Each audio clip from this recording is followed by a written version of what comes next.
Hello, everyone. Ari Bluestein here, the CEO and executive producer of the Sports Fan Base Network, and welcome to another edition of SFBN Classics. This week, we are focusing on a couple of great girls basketball games that we had covered from this past season in the winter of 2020. Today, we have Pottstown and Upper Merion. Now, this was a game on January 31st, 2020, that was kind of a last-minute addition to our schedule. It was a Coaches vs. Cancer doubleheader, and it seemed like a great opportunity to be a part of that day. And we love our new relationship with the Pioneer Athletic Conference, so we always love to cover a lot of the Pac-10 games. So we didn't really know what we had in store for us. This girls basketball game that you are about to see was pretty competitive. It goes to overtime, and there was a lot of very interesting moments as well. So this was a fun one. We hope you enjoy it. Chris Markowitz and Jack Cap had the call.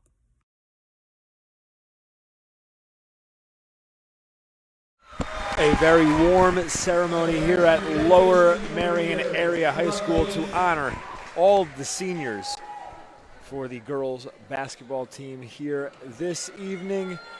And we will pause, take a break. When we come back, girls basketball action here on the Sports Fan Base Network. Welcome back into Upper Merion Area High School. Chris Markowitz alongside Jack Cap here for the Sports Fan Base Network. Second game of a doubleheader, as the starting lineups will be announced in just a second. First, for the visiting Pottstown Trojans,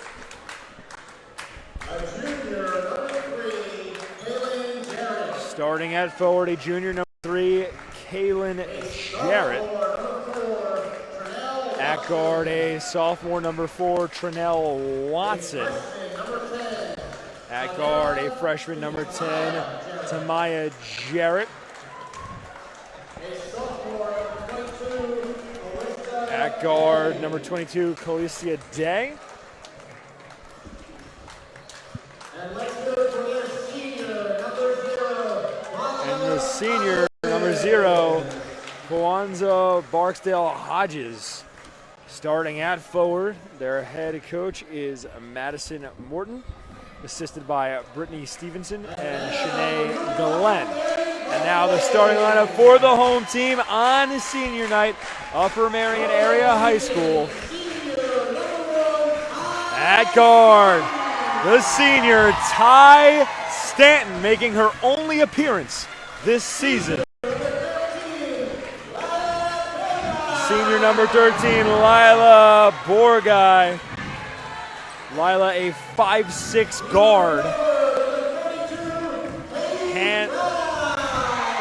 That's number 32, Katie Fry, wearing number 32. She's a 6'1" senior. Hannah Foster, wearing number 42, the 5'8" senior, alongside her sister, number 43, Jenna Foster. Head coach is in his first season, Sean Wheeler, assisted by Chris Santori, Amara Boone, and Michelle Michael. And now I bring in my partner, Jack Cap. And Cap, in that starting lineup for the Vikings, 3 players, Hannah Foster, Jenna Foster, and Ty Stanton, involved in that car crash a year and a half ago. As we'll have more on that when we come back from a quick break, as it's time for the national anthem here at Lower Merion Area High School. Chris Markowitz alongside Jack Cap here for the Sports Fan Base Network at Upper Merion Area High School. And Cap, it's going to be a special start to this game as Ty Stanton, the senior for Upper Merion Area High School, getting her only start of the season, her only appearance this year, as Ty and 2 of her teammates, Hannah Foster and Jenna Foster, were involved in a car accident back on July 31st of 2018. And Ty, she suffered a traumatic injury that forced her to miss school all the way until January of last year. She has been a member of the team this season, but the doctors have recommended that she should not play as a result of the injury. She's still healthy, still, in great shape. Yeah. We talked to her before the game, but a precaution just been advised not to play a sport where there's potential for contact, but she will get some time here today. The two teams agreed to have a ceremony on the floor to honor her. Yeah, we'll see that in just a moment. I guess we won't reveal what's going to happen, but the viewers will be able to see it. And we got to speak to her before the game. She's very bright, extremely articulate, and poised, I would say. Is that the word? Mature Definitely. And poised. For such a young lady, she's been through a lot. She's going to George Mason University, which is no small accomplishment, and she'll be studying forensic science. Whatever that is. It's something very advanced. Here we go. So it's designed this way. Jenna Foster wins the tip. Hannah Foster catches it, passes it to Stanton, who gets a round of applause. Her mother, Linnell, her grandmother, Cheryl, her aunt, Diamond, Uncle Avion, and her brother, Ty Jones, all in the crowd. And now on the other end, Pottstown with the basket. This arranged before the game by both teams, as Stanton removed from the game to a round of applause. A beautiful moment here at Upper Merion Area High School. Without question, it's great to see the young lady stepping on the court and getting that honor. An arranged 2 points, and they equaled it at the other end, so both teams start off even, and there's no problem with the scoring there. She comes out of the game. She's not allowed in contact sports, and obviously the right thing to do. Her doctors did a wonderful job getting her to this point, and now she's going to be heading off to a major university next year. Kudos to young Ty, and her brother played in the boys' game, and we were so impressed with him. Great family. Morgan and Donovan into the game to replace Stanton. We're even at 2. And a classy move, by the way, for Pottstown to agree to do that at the beginning of this ball game. You love to see it. Two teams having a rough year, but a classy move by both coaching staffs as a travel is called on Pottstown. Yeah, I love to see things like that, and we saw it here tonight. Ty takes a seat on the bench. Scores 2-2, as we said. I didn't even see who scored the 2 for the Trojans. Did you happen to pick that up? I did not. I wasn't even paying attention. I don't know. I guess we'll figure it out. But so caught up in that moment. Upper Merion with the ball. Fry to Foster. Air ball's on the baseline. Put back, no good. Fry with the board, and that's off the mark. Foster with the offensive board. Fry, no good. Fry, the biggest girl out there. That's about 7 offensive rebounds on that trip, but no baskets. Building up the rebounding stats. On the other end, runner in the lane, no good for Watson. And she takes that one down, too. Foster looking to feed Fry in the corner. Jenna Foster on the low block. Well, 3 seconds on that. I mean, she was in there for a while, but she didn't get the shot off. It's going to stay in the direction of the visitors, wearing blue, by the way. The boys wore gray. The young ladies of Pottstown are wearing the visiting blue.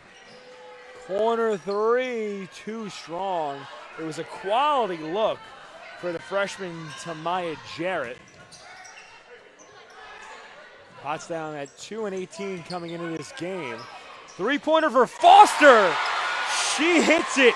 Foster bombing away. By the way, that's Hannah Foster. Hannah Foster, all net from deep. There are 2 Fosters.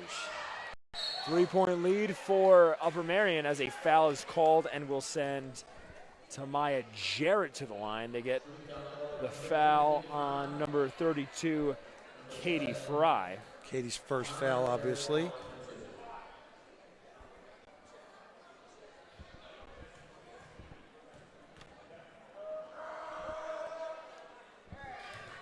Good touch from the stripe by Tamaya Jarrett. Tamaya Jarrett, a freshman, plays both point guard and off guard, shooting guard, 2 guard, all those different names that we give the other guard. She hits both. Now, these two teams have met twice earlier this season. Look at this pass. Upper Merion won both. There's a good look on the inside. Gotta get Fry gets fouled. She'll go to the line. So Upper Merion, 5 wins on the year, 2 of them coming against Pottstown this season. They beat them 60-41 on December 7th in the Great Valley Tip-Off Tournament. And then they went on the road and won a close one, 42-41 at Pottstown back on December 17th. Katie misses the first. Katie is 6'1". We saw her honored before the game in the senior ceremony, and her father looked to be about 6'3", 6'4", so we see where the height is coming from. Misses both, and ball comes right into our booth. And the girls very politely did not kill us. It'll stay on this side of the floor. Last touch by Pottstown. Ball comes into Foster. She pivots a couple times, goes to the hoop, and is short on the shot. Foul on the floor. Foster. They'll get Jenna Foster with it. That's her first, team's second.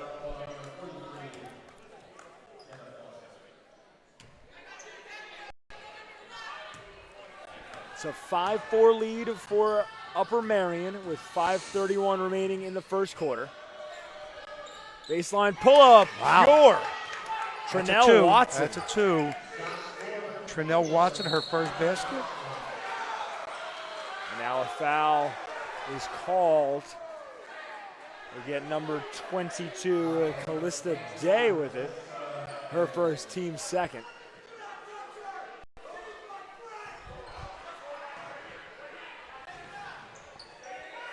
Pass comes into Layla Borgai and travels out of play for a turnover.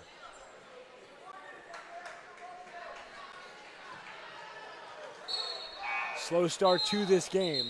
Sub onto the floor for the Vikings. It's number 25, Sky Omakwe. Great name. Yeah, Omakwe, just a freshman. 3 referees. They will give them in just a moment. Foster hauls in the board. It was Watson heaving up the three. She's not shy to shoot it from distance. Nice pull-up jumper off the mark for Donovan. Floorboard into the hands of Jarrett. Tries to lead the break, but travels. And the man calling that traveling was Daryl Spigura. He is umpire number 2. Umpire number 1, Tim Bowers. And the man closest to the bench is the head referee, Mike Lengel. Isabella Legender into the game alongside Riley Anderson for Upper Merion with 4:42 remaining in the first quarter. It's a 6-5 lead for Pottstown. Layup good. First points of the day for Sky Omakwe.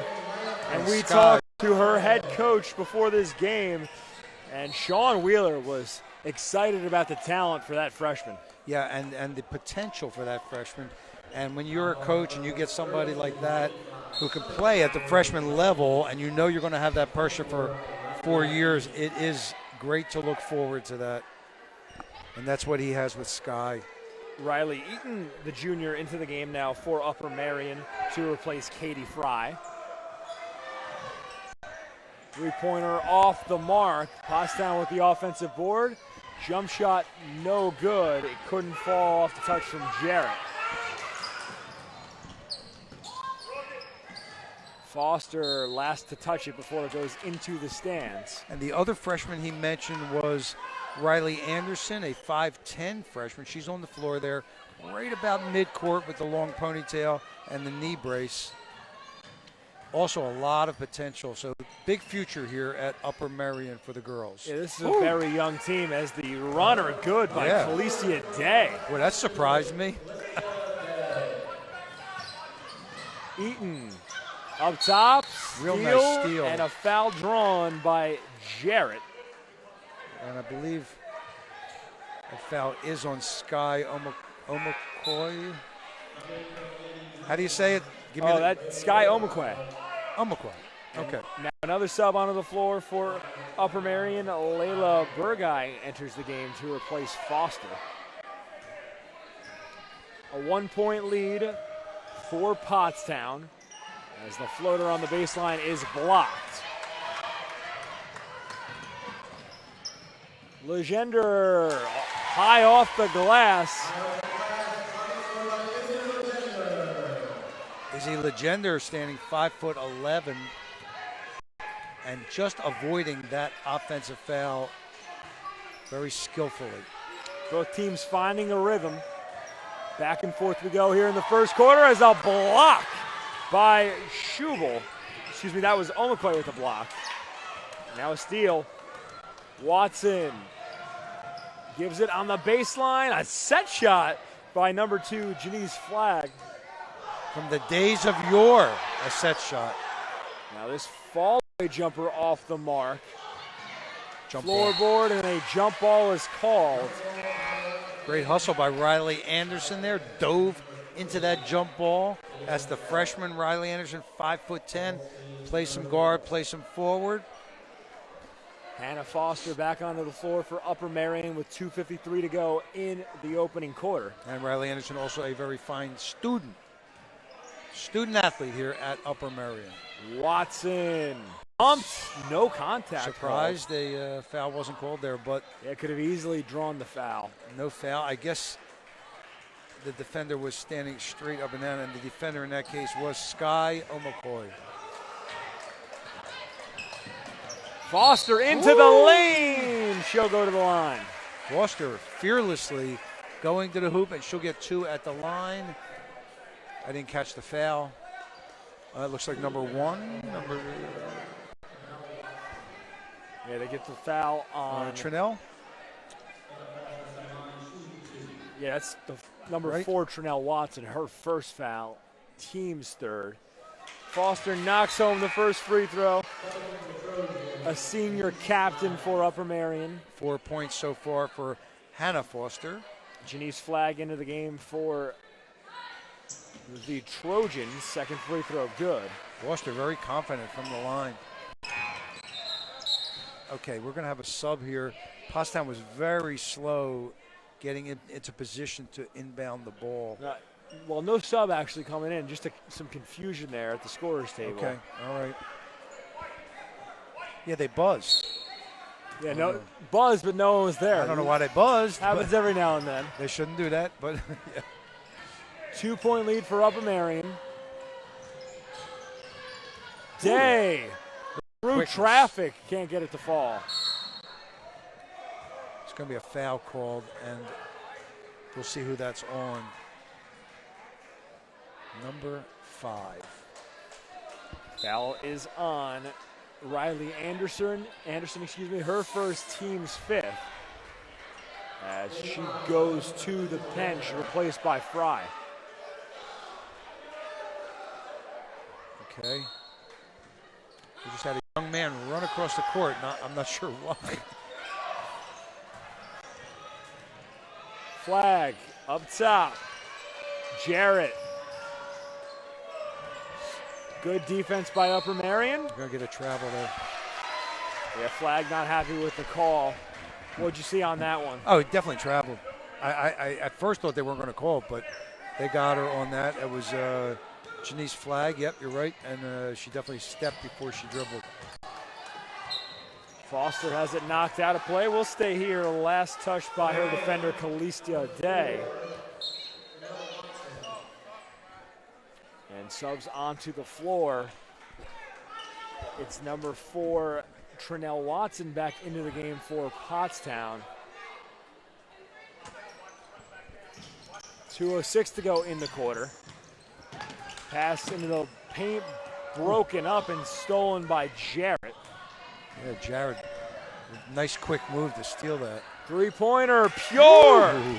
Trinell Watson in transition races to the arc and pulls one in from deep. Her second basket of this first quarter tie game. That's got to be a foul. Yep. Fry fouled on the entry pass by Kawanza Barksdale Hodges. That's her second foul, team's 4th. Kawanza, a 5'7" senior, plays big, forward and center. Omakwe, nice hook shot. Real nice move there. Nice turnaround. Sky's second basket. Once again, she's just a freshman. Contact on the shot, no foul call. Fry loses the ball on the Down floor. they go. And a tie-up call, jump ball. We're going to see a lot of those tonight. Yeah, there was actually the tie-up was before they hit the ground. And ball will go to Upper Merion, to the Vikings. They're going to get some maintenance, I think, on the floor here.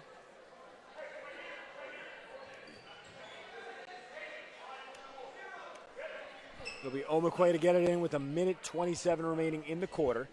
A 2-point lead for Upper Merion. Pass comes into Fry. Sean Wheeler, head coach, is in his first year here, doing a good job.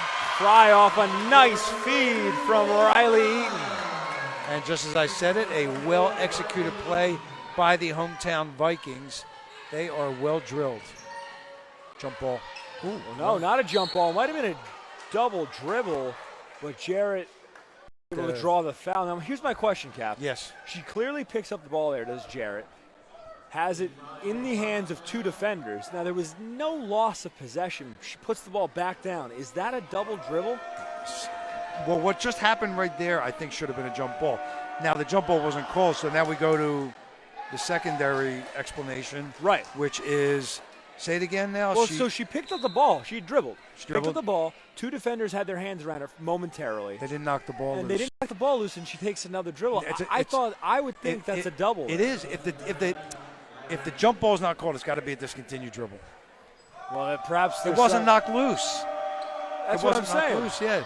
Just touching the ball doesn't mean anything, yeah. Riley Anderson back into the game for Upper Merion alongside Hannah Foster with 58 seconds remaining in the quarter.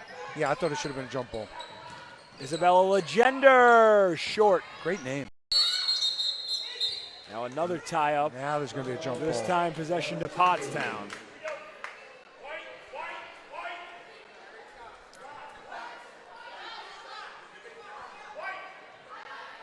Watson to get it in with 50 on the clock.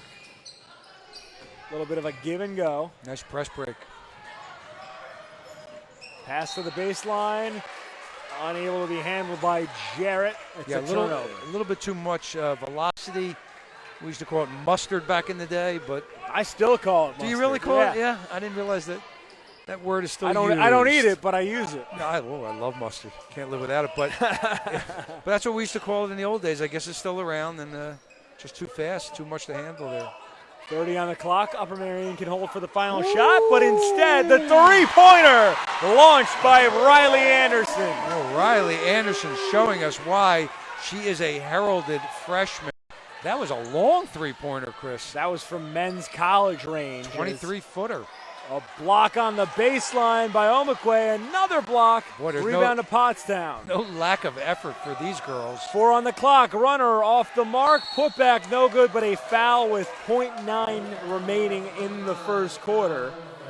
And that sends Barksdale Hodges to the line. And that foul's going to go to Sky.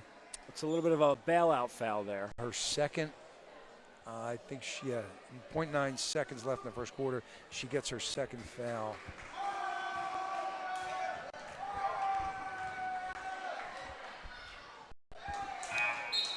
Barksdale Hodges misses the first. Layla Borgai back onto the floor for Upper Merion to replace Foster. 6-point lead for the Vikings, their largest of the ball game. Oh, a banker. Open on a Friday night. Why not? Yeah, it's the what I used to call the beneficial bank. Although they're out of business.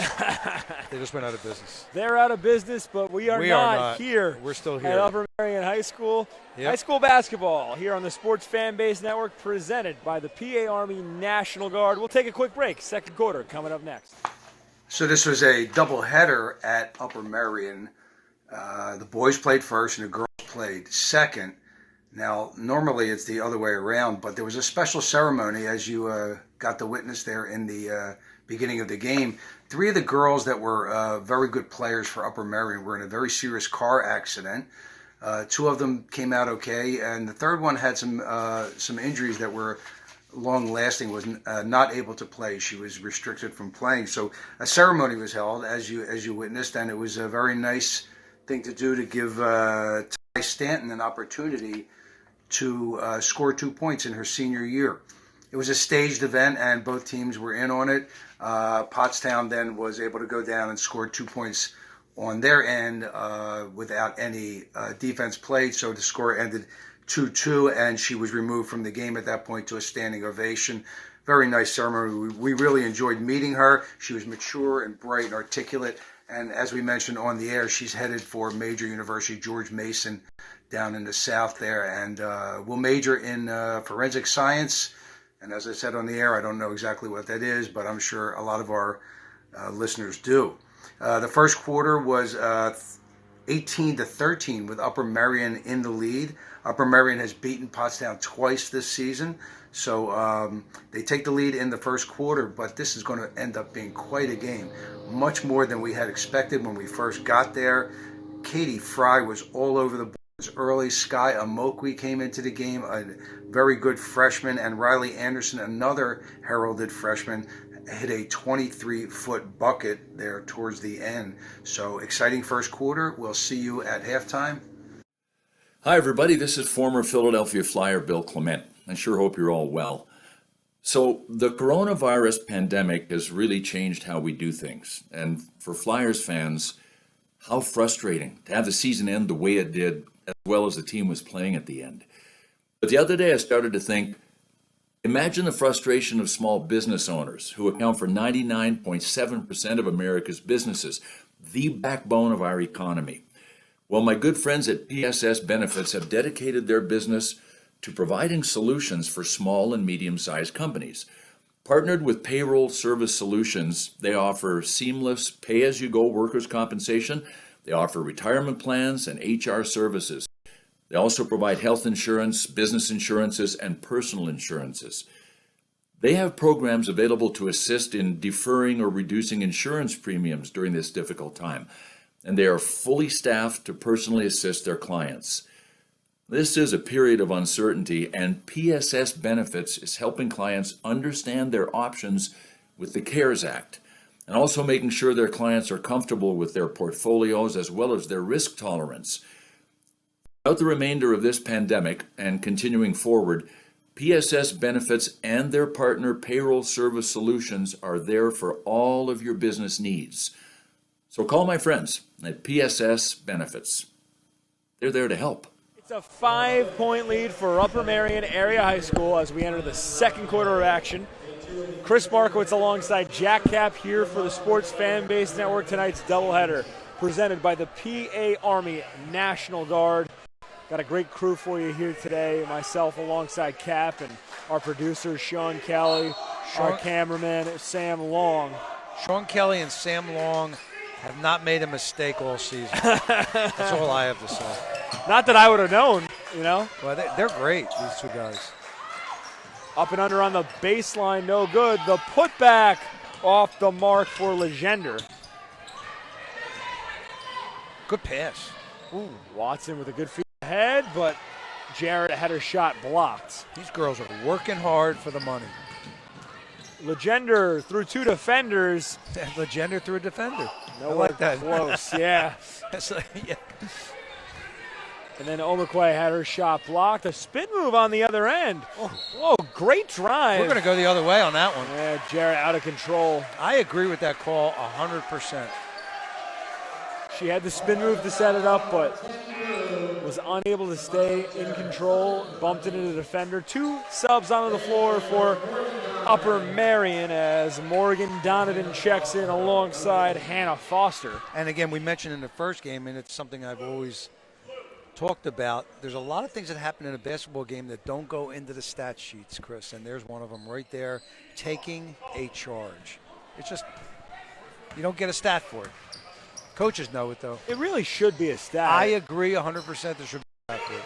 Foster with the board, gets it to fall. Yeah, Foster is piling up the numbers right now. She has 7 early in this contest. And she didn't even hesitate. She caught it and went straight up with the floorboard.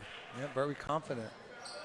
Long jumper on the other end, no good for Jarrett. They're still going to beat the 10-second clock. It's going to be close, and now a steal. Layup good. Jarrett with the bucket. Give the assist to Khaleesi Day. Jarrett has 5 points. 5-point lead for Upper Merion. And now a block on the offensive end for him. It is getting physical in there. And then a sloppy pass ahead for Pottstown. Ball out of play, turnover. There's going to be some black and blue marks after this game. Omakwe coming back onto the floor alongside Katie Fry. And checking into the game for the first time is number 10, Emma Wellington, a junior for Upper Merion.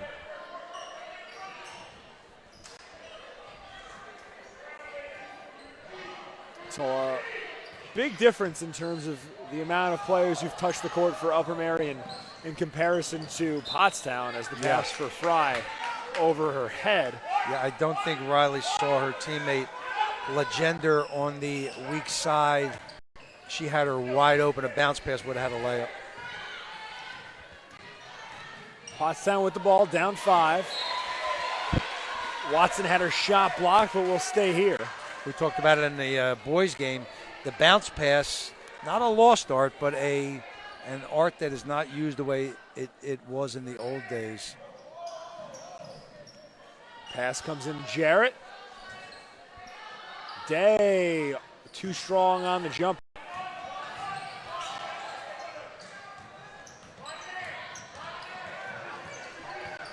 Across the timeline, drives Wellington.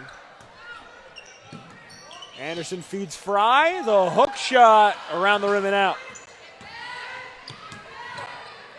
There's a drill we used to run when I was an assistant coach in basketball, and I stole it actually from a Holy Ghost Prep, but it's a 3-on-3 game where you are not allowed to dribble. You can only pivot, pass, or shoot. Oh, wow. Yeah. That teaches you how to do those things. Well, believe it or not, Kyle, I was just talking to you about it during the break. Yeah. There was a point in time in women's basketball where no one was allowed to dribble.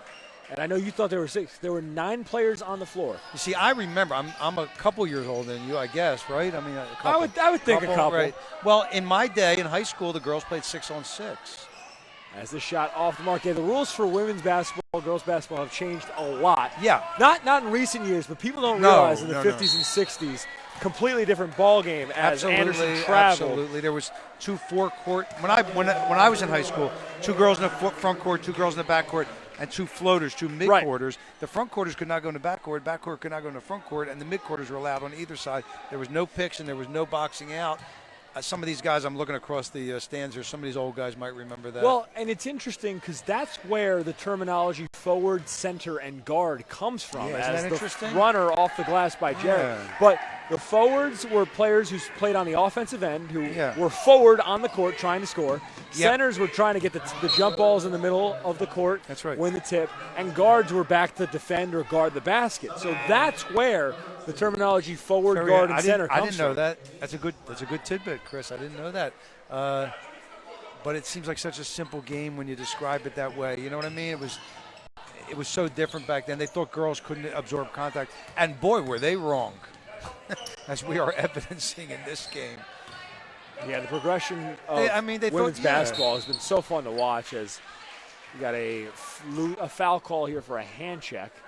They thought that girls were delicate flowers that couldn't have contact. It's kind of ridiculous when you think about it today. I mean, Kobe Bryant said it. You were talking about Kobe earlier. Kobe Bryant said, as this layup good for Legender. There's a couple women that could play in the NBA right now. He didn't name them, but there's a couple, he said. A recent interview like a month ago. I wonder who he was thinking of. Yeah, I do too. It will happen. It will happen. Runner off the mark, too strong. What sport do you think it'll happen in first? Baseball, football, or basketball? I think baseball, you got the best chance. I do too. If someone's a good pitcher, yes. You know what I mean? Regardless of. Although she'd have to throw in the 90s, I'm thinking. Or not necessarily. Greg Maddox threw in the 80s. Is that runner good by Foster? Yeah, late in his career. I mean, he threw in the 90s a little earlier, but nevertheless, I mean, there was a TV show, and I think it was called Pitch. I forget, and it was about a girl pitcher. Yeah. A woman pitcher. Yeah. You never know. I like that could show. happen. It was a great show. I've never seen it. It was canceled. Timeout on the floor. It's a 7-point lead for Upper Merion's Cap. We're, talking about the evolution of women's sports, and I'm keeping tabs of it right now on my phone. Drexel women's basketball. We love Drexel women's basketball. Up 10 right now in the third quarter. Tell them why we love Drexel our women. CEO, our president, our lead broadcaster, Ari Bluestein, the play-by-play man there. And you and I are both alumni of the finest university on the planet. We are both part of the alumni. We are proud alumnus members of Drexel University. My mother went to Drexel. My father taught at Drexel. My brother, my wife, my brother-in-law, et cetera, et cetera. I'm a big Drexel guy, and their women's basketball program is great. Very good. Always a 20-win team. And Villanova better not steal our coach, or there's going to be trouble, maybe. Well, you never know. You never know. Denise Dillon is a great coach. Oh, is this man. three-point shot good by Watson? I think you should call Denise about her. Yeah, you never know. Seriously. Need some depth on the perimeter. That's her third long shot. That's now a walk is called on Foster. Right. I thought the ball was knocked loose, but you can't. I was going to say, did it get pinned against her arm after it was knocked loose? I don't know. You cannot travel unless you are in control of the ball. Was she in control of the ball? Is the question the referee has to ask himself. So when you see that foot movement, you have to say, was she in control of the ball? If she wasn't, it cannot be traveling. Riley Eaton back onto the floor. So we're going to see a foul here. Number 32 on the foul. And that's the 8th team foul. Oh, it was number 42. I'm sorry. Merion. So it sends Jarrett to the line shooting 1-1. To my Jarrett, a 5'6" Frosh. Misses it. I thought they were in early. And now a fight for the board. It's a jump ball. Possession arrow to Pottstown. So a hustle play keeps it on this side of the floor with 3:14 remaining in the half. The Lady Trojans very much in this game. Showed a lot of heart in this first half. Just a 4-point game right now. Pass comes in up top to Watson.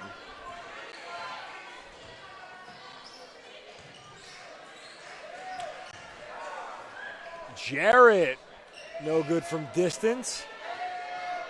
Flag, can't get the kind roll.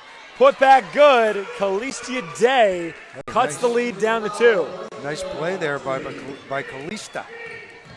Listed at 5'6". I'm not seeing it, but okay.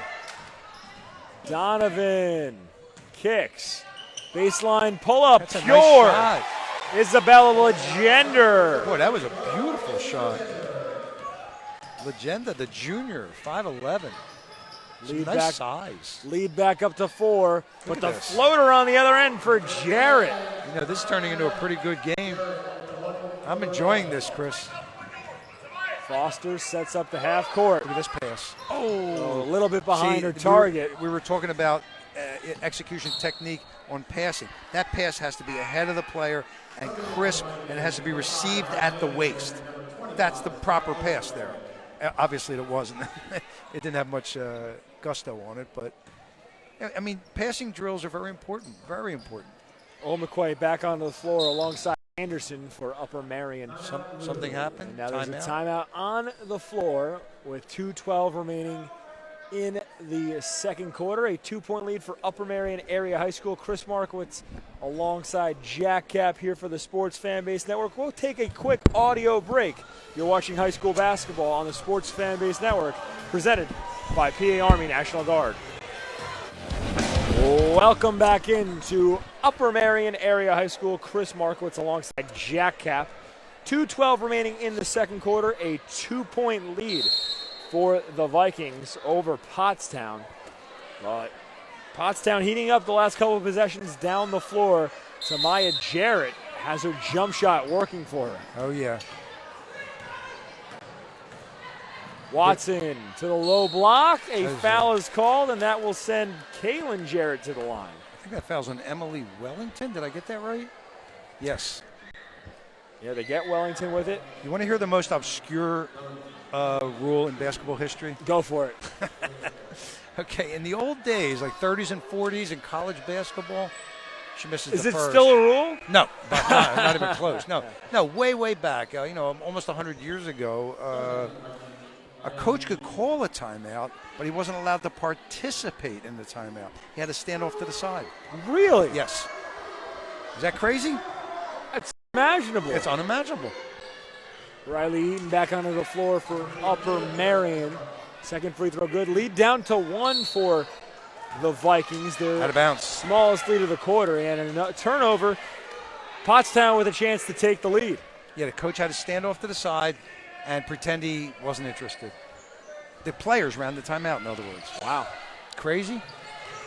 I'd never heard of that. Yeah, I know. Most people never heard of that. Yeah. Well, when I worked, stolen. Wild shot, no good. The putback off the mark. Ball out of play, last touch by Pottstown. It'll be Upper Merion ball. When I started in the PIAA for many years, actually for almost 20 years, the head coach was not allowed to stand during a live ball. Really? That's right. That is correct. Was it a technical foul? It was a technical foul, no warning. You could not raise your butt off the chair. And it was serious. In fact, Joe Bryant, Kobe's father, coached girls at a religious school, and I sat him down. He didn't know the rule, and he was kind of a friendly guy in a lower level game, so I just said, Coach Bryant, you have to sit down. He says, I do? I said, yes, you do, sir. 6'10", by the way. Yeah. Bigger than Kobe. Yeah. He could score. Oh, could he score? Yeah, I had a conversation with Fred Carter about him Yes. as a steal and a layup on the other end for Khaleesi. Let me tell you something. Fred Carter told me, he said, look, Yeah. Bryant had a good career, but didn't nearly reach, and we're talking Joe Bryant, the founder, I know. obviously, I followed didn't reach his career. the potential he really had as this three-pointer off the mark. He really And had. it wasn't because he didn't work hard. At that point in time, the one-on-one game didn't exist in the NBA. It really was not something No. you used. And JB had a decent NBA career. He went over to Italy, so we don't know what he did over in Italy. Right. We can look it up. But, he spent 7 years there. He spent 7 years in the NBA. He was on the Sixers, on some great Sixers teams, by the way. And that's a A travel. little traveling music. And when he was a sophomore in high school, he's a year younger than me, Joe Bryant. When he was a sophomore in high school, he scored 57 points for Bartram. Right. As a He sophomore. could light it up. Look, he could light it up. He just, unfortunately, Yeah. he was in an era where isolation basketball, that just wasn't the style that was played back then. It was. He had some issues. He had a big injury at one point, and he had some other personal issues that I won't get into. But he left the country and evidently continued his pro career fairly well. And that's why Kobe spoke so many languages. He spoke Spanish, Italian, obviously English, and I forget what the other language, probably French. But he picked up Slovenian. Wow. Kobe was brilliant. Jarrett with the ball, 44 on the clock. Day with a good kick, baseline jumper. Can't get the bounce. Fry knocks it to Omakwe. 34 seconds remaining in the half. Trojans with the lead here by 1. Omakwe to the corner. Yeah. Anderson draws the foul, and That's a that will tough put her on the call. strike. A very tough call. Number 3, it looks like Kaylin Jarrett picks up the foul. And to the line, the freshman sensation, Riley Anderson, her first free throws of the game. Foster and Legender back onto the floor for Upper Merion. I think you're going to hear a lot about Riley Anderson, as we mentioned earlier, as the years go on. Hope we get to call a couple of her games. Can't get the bounce on the first of the one-on-one, but fights for the floorboard. Foster off the mark, and then a foul on the rebound. Yep, rebounding foul again. Jarrett. Eaton was bumped from behind. She'll go to the line. So 2 fouls in a matter of 10 seconds on the clock for Jarrett. Sub onto the floor for Pottstown. And it's number 13, a sophomore forward, Jay Hampton. Yeah, she's listed on Max Preps, but not in today's lineup. Am I seeing that correctly? So we don't have her first name. Another offensive rebound, this time for Anderson, will stay here. So Upper Merion can't capitalize on the free throws, but they're keeping possession of the basketball. By the way, Max Preps does not list first names on the app. It only lists it on the computer. Right. Heads up, heads up. A great save Yeah. by Legender. 13 on the clock. Anderson Oh, yeah, baby. with the lefty scoop shot. Hey, that was impressive right there. Upper Merion back out front. 2 to shoot. Jumper short, and that will take it to halftime. Upper Merion with a slim 28-27 lead. Cap, your final thoughts on the first half of Well, play? it was fun, it was exciting, and it was close. We can't ask for anything else. And these girls were putting up some points. They surprised us. 28-27 home team, but a very, very well-contested first half. A high-scoring ball game. Yep. We'll take a break. It's halftime at Upper Merion Area High School. When we come back, Cap and I will recap the first half. You're watching high school basketball on the Sports Fan Base Network, presented by PA Army National Guard. So the second quarter, halftime ends with a very close game. Upper Merion up by 1 at this point, 28-27 over Pottstown. Lively, well-contested, and even match. A lot of fun for everybody in the stands, and also the broadcasters were enjoying this. Hannah Foster continued to score. She scored 7 in that quarter.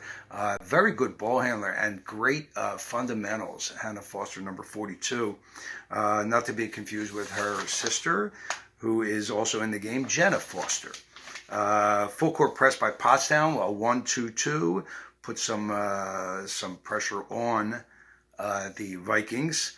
Legender, who is a really nice player. You'll hear about her later. Isabel or Izzy Legender. Great name. Hope I'm pronouncing it correctly.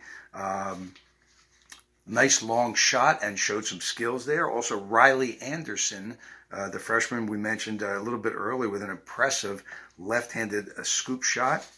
And we move on to the third quarter, and I'll talk to you then. Hi, I'm Marty Bystrom, former pitcher for the Philadelphia Phillies. In my experience in Major League Baseball, I know how important it is for high school athletes to gain exposure. My friends at Payroll Service Solutions are huge supporters of high school sports and the Sports Fan Base Network. If you are a small to medium-sized business in need of a payroll company, contact Payroll Service Solutions. Not only will they take care of you, they will continue to support the community. For more information, contact Payroll Service Solutions at 215-624-0922 or 866-PAYS. Welcome back into Upper Merion Area High School. Chris Markowitz alongside Jack Cap here for the Sports Fan Base Network.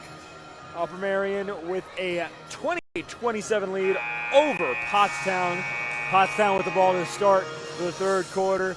Chris Markowitz with a great crew here, our producer Sean Kelly, our cameraman Sam Long, and at the break, Cap, you're talking some music. A little bit of a Grateful Dead fan, Sam Long can't be more than 19 years old, maybe, something like that, and he's a Grateful Dead fan. I mean, Jerry Garcia died in 1995. I don't think Sam was born. I was born in 96, you were born that year, so, yeah, so he definitely wasn't born. Yeah, I met Jerry Garcia, of course, and I met wow. Phil Lesh, and, well, not of course, but I did meet them many years ago at the Spectrum. The Spectrum, a lot of kids these days don't know what that is. Yeah, There's a block on the baseline. Reverse no good for Watson. Let me tell you, I saw some, not to dive, but there was some great bands that went through the Spectrum. Right. I saw the Doors, the Grateful Dead, Jimi Hendrix, I mean, et cetera, et cetera, et cetera. At the Spectrum. It's one of the lines in Rocky, when he's trying to ask Adrian, let's go catch a game. There's a game at the Spectrum. That's right. Yeah, absolutely. Absolutely. Three-pointer partially blocked by Fry, and then Omakwe with the block on the baseline. A lot of blocks here tonight. Yes. This has been a very lively game. We've been enjoying it. Foster in trouble. Anderson palmed it with her left hand, kicks to Fry, and she is fouled. Look how but Fry. Riley Anderson, she caught that pass with one hand. And got it to Fry. Now, Fry never hesitated. She just turned and went to the basket. Fouls on number, is it on Jarrett? Yes, they get Kaylin Jarrett with the foul, number 3. Right, so that's 3 fouls on her? That's her third, yep. Yeah. They have it on the board. It's her third, team's first.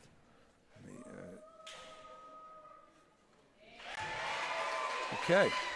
Scoring in the first half, Hannah Foster had 9 to lead Upper Merion, and Tamaya Jarrett had 9 to lead the visitors. at the line, shooting 2.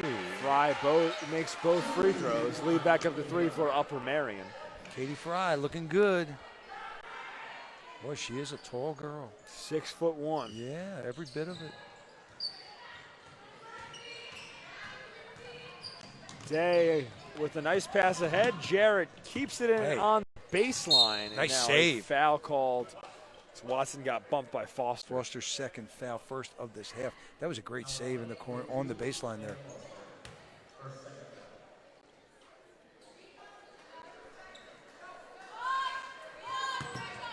Watson up top. That's Day. Foster diving for the ball. And a tie-up jump ball. Good diving by both parties there. Hannah Foster on the ground along with Callista Dye forcing the jump ball. Great hustle by both young ladies there. Foster in trouble. And she draws a foul. They get it on Callista Day, her second, team's second. Yeah, I'm sorry, I mispronounced her name a moment ago. Callista Day. Janice Flagg with the foul into the game for Pottstown. She replaces Watson. Fry fouled on the entry pass. That should go against, looks like Kawanza Barksdale. Yep. Hodges gets that. Excuse me, Watson's still on the floor. Kaylin Jarrett came out. Into the game for the Vikings is Gabby Kanyate for the first time tonight. Yeah, she has not been in the game yet. 5'7" freshman, Kanyete. Fry can't get the hook shot to fall. Oh, referee got hit with the ball. He was standing out of bounds.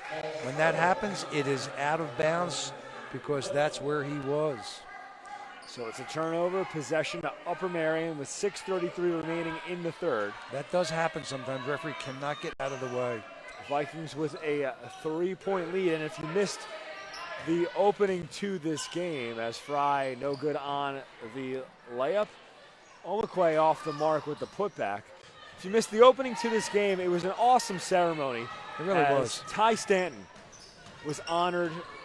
Both teams agreed to have an arranged basket as the floater good by Tamaya Jarrett. But Stanton, who's missed her entire senior year playing because of a head injury that was suffered in a car accident a year and a half ago with two teammates, Hannah and Jenna Foster, in that car. All three of them involved in an open basket where Hannah Foster won the tip, sent it to Jenna Foster, and she passed it ahead to Stanton for the layup. A standing ovation. Her family, her mom Linnell, her grandmother Cheryl, her aunt Diamond, her uncle Avion, and her brother Ty Jones, all in attendance tonight to see it. And a nice moment here tonight at Upper Merion Area High School. Yeah, and I'm going to tell you something. After we record that basket, those kids will be tied together for the rest of their lives. I mean, they'll be friends that'll always be part of their lives, all three of them. Fry with the putback as Legender slipped, maybe drew some contact, but the referee's letting both teams play tonight. Oh, there's some contact there. Oh, Fry goes down hard. She's banged up, but I'm not sure if she's smiling or grimacing. I can't tell. Maybe a combination of both. Yeah, a little grimace. She's a tough kid. Now she's like, I'll tell you what, she's taking that one a little bit better than I would have. yeah, she's taking like a couple quick Like a short champion. breaths. Yeah. Yeah, I had two roommates in college. They were driving motorcycles together and were crushed by a car in tandem. And those two guys missed pretty much a year of their lives in the hospital, and it was terrible. And now they're best friends for life. Those two, they were just tied together. Pull-up jumper off the mark by Flagg as the rebound hauled in by Donovan. But we're glad to see all three young ladies in good health and two of them in the game. Pottstown with an easy layup. Day can't get the wide open roll. I think you might have jinxed her, Chris. A little bit. Foster gathers, kicks to Omekwe. Deep 2, off the mark. Ball loose, fight for possession. There's some diving.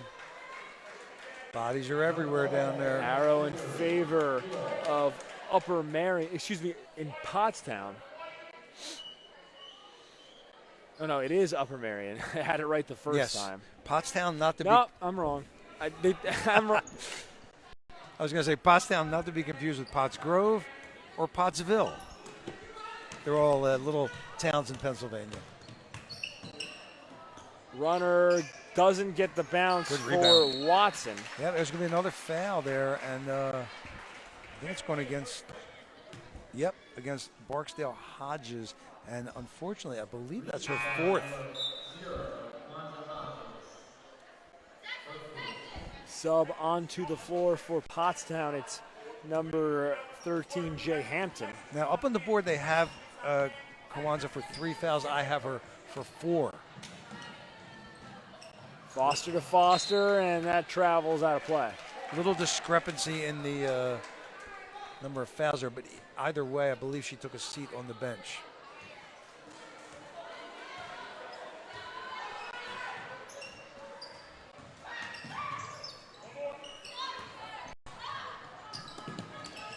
Flag.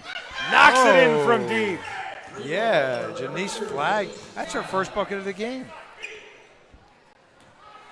It's a 2-point lead for Pottstown, but that doesn't last long. Foster with the layup on the other end. That's the other Foster with her first basket. Jenna Foster, 5'9" senior. That jump shot short, put back off the mark, but a foul is called, and that's going to send Hampton to the line shooting 2. Are the Foster sisters twins? Do we know? I don't know officially, so I don't want to speculate. I would assume so, but you never know.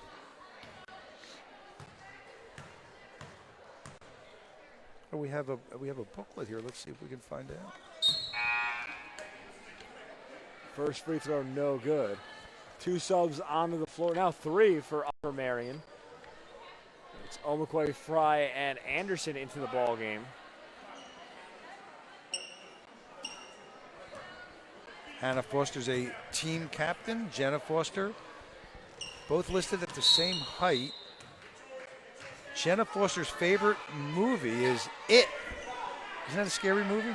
You know, it is, and it's one that I refuse to watch. It's a clown movie. I don't think I want to. Oh, I hate clowns. Yeah, they made a remake of it recently. Do not like clowns. Yep. Pull up from deep, short. Foster with the board. Good now pivot. Triple teams. Able to find Anderson. She retreats. Legender to Fry. Oh, she's right there. She'll go to the line. And that foul's going to go to Maya Jarrett, I believe. That is correct. It's her second, team's 4th. 3:33 remaining in the third quarter. Tonight's game presented by the PA Army National Guard. First free throw, no good. A great institution that you probably know more about than I do. Yeah, PA Army National Guard. We've done a couple games for them over the last month, and it's been a fun ride. My partner throughout it has been you, Jack Cap, and some entertaining basketball the last month and a half. Yes, it has been, and they've been sponsoring us for a number of years, actually, and fouls to Izzy Legender. And believe it or not, that's her first foul. Pass comes into the corner. Now a 3-ball by Watson off the mark. Thought she was going to nail that one. Jenna Foster with the rebounds.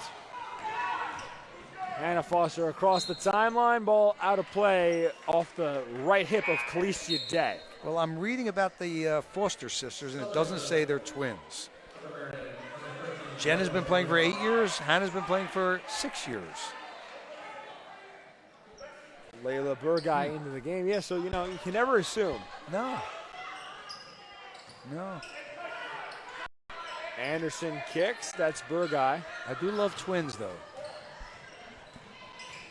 Well, that's easy to understand why. I'm a twin. Twins have to stick together. Ooh. Somehow keeping her footing on that entry pass is Jarrett, but she has it stripped away. Look at this hard work right in front of us, down on the left side of the viewing screen.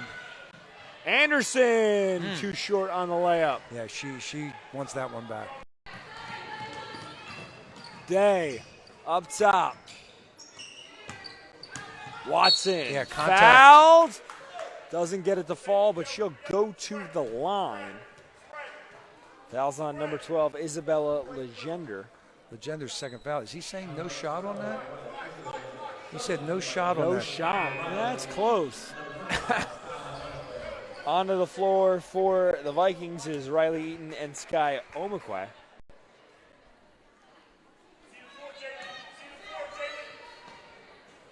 Corner three, money. Trenell Watson gives Pottstown a 2-point lead. Her third three of the game.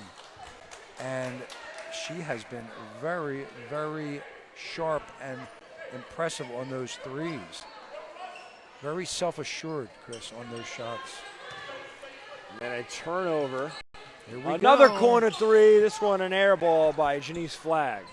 Flag right in front of our broadcasting booth. Great Now a pass. miscommunication and an easy layup. Watson off the feed from Hampton. Lead up to 4 for Pottstown, their largest of the game. And now another turnover by Upper Merion. Yeah, that was a great pass to lead to that layup. We're going to see a timeout here. Yeah, a timeout called by Sean Wheeler, head coach of Upper Merion, as things getting sloppy here in the third quarter today. Chris Markowitz alongside Jack Cap. 2:09 remaining in the third quarter, and Pottstown's taking control of the ball game. Yeah, they've jumped out to a little bit of a lead here, 4-point lead, 39-35. Our sponsors, the Pennsylvania National Guard, great opportunity for young men and young women who are not seeing a place in college right away and want to serve their country. Free education, kids. Want that opportunity, contact Master Sergeant Smigel immediately. The song in the background right now, Old Town Road, and Cap, we were talking music at halftime. I got to ask you, you familiar with Lil Nas at all? No. Lil Nas, he's the sensation right now, 19-year-old. I haven't listened to music, I think, since 1980. That's maybe 1979. I think that's the last. Really? Music. Yeah, that's You missed true. a lot. I know, I missed a lot. Wow. Yeah. You ever heard Blink 182? I've heard of them. I don't know what Metallica? that means. I've heard of them. Come on. I heard of them. You know what's funny is I never knew Queen wasn't the leader of the Queen band. That they Freddie made a movie Mercury. about him. Freddie Mercury. I thought he was a country singer. Three-pointer off the mark for Jarrett. Wow. You Like thought Freddie Mercury I thought he was was a country singer. Wow, Billy Ray Cyrus and Freddie Mercury is Watson with a tough take to the rack. That's a beautiful drive to the hoop there by Trenell Watson. She's done several nice plays. Here's a move to the basket. Anderson short on the layup. Pottstown turning it on late in the third quarter. It's a 6-point lead. Runner into the lane. Good. Day with it. Lead up to 8, the largest lead for either team today. This has been a fun game to watch. Absolutely fun. Pottstown 0-2 this season against Upper Merion, looking to avoid the season sweep. And you know what they say, it's hard to beat a team 3 times, right? Yeah, Donovan onto the floor for Upper Merion. They say that, and it's an 8-point lead right now for the visiting Trojans out of Pottstown, PA, where the pot was invented. Maybe not. I was going to say, is that true? No. Baseline pull-up off the mark for Hampton. True. Legender on the drive. Off the window. Yeah, she's not going to miss that one. Izzy to the hoop. Lead down to 6 for Pottstown. Watson in rhythm. This is a great game. I'm enjoying the heck out of this. Trenell Watson has it going for Pottstown tonight. Yes, she does. She has 9 in both halves. Leading all scorers with 18 in the ball game. That's a lot of points. Stay on this side of the floor. Possession Upper Merion with 45.7 remaining in the third quarter. Yeah, she's got 18 out of the team's 45.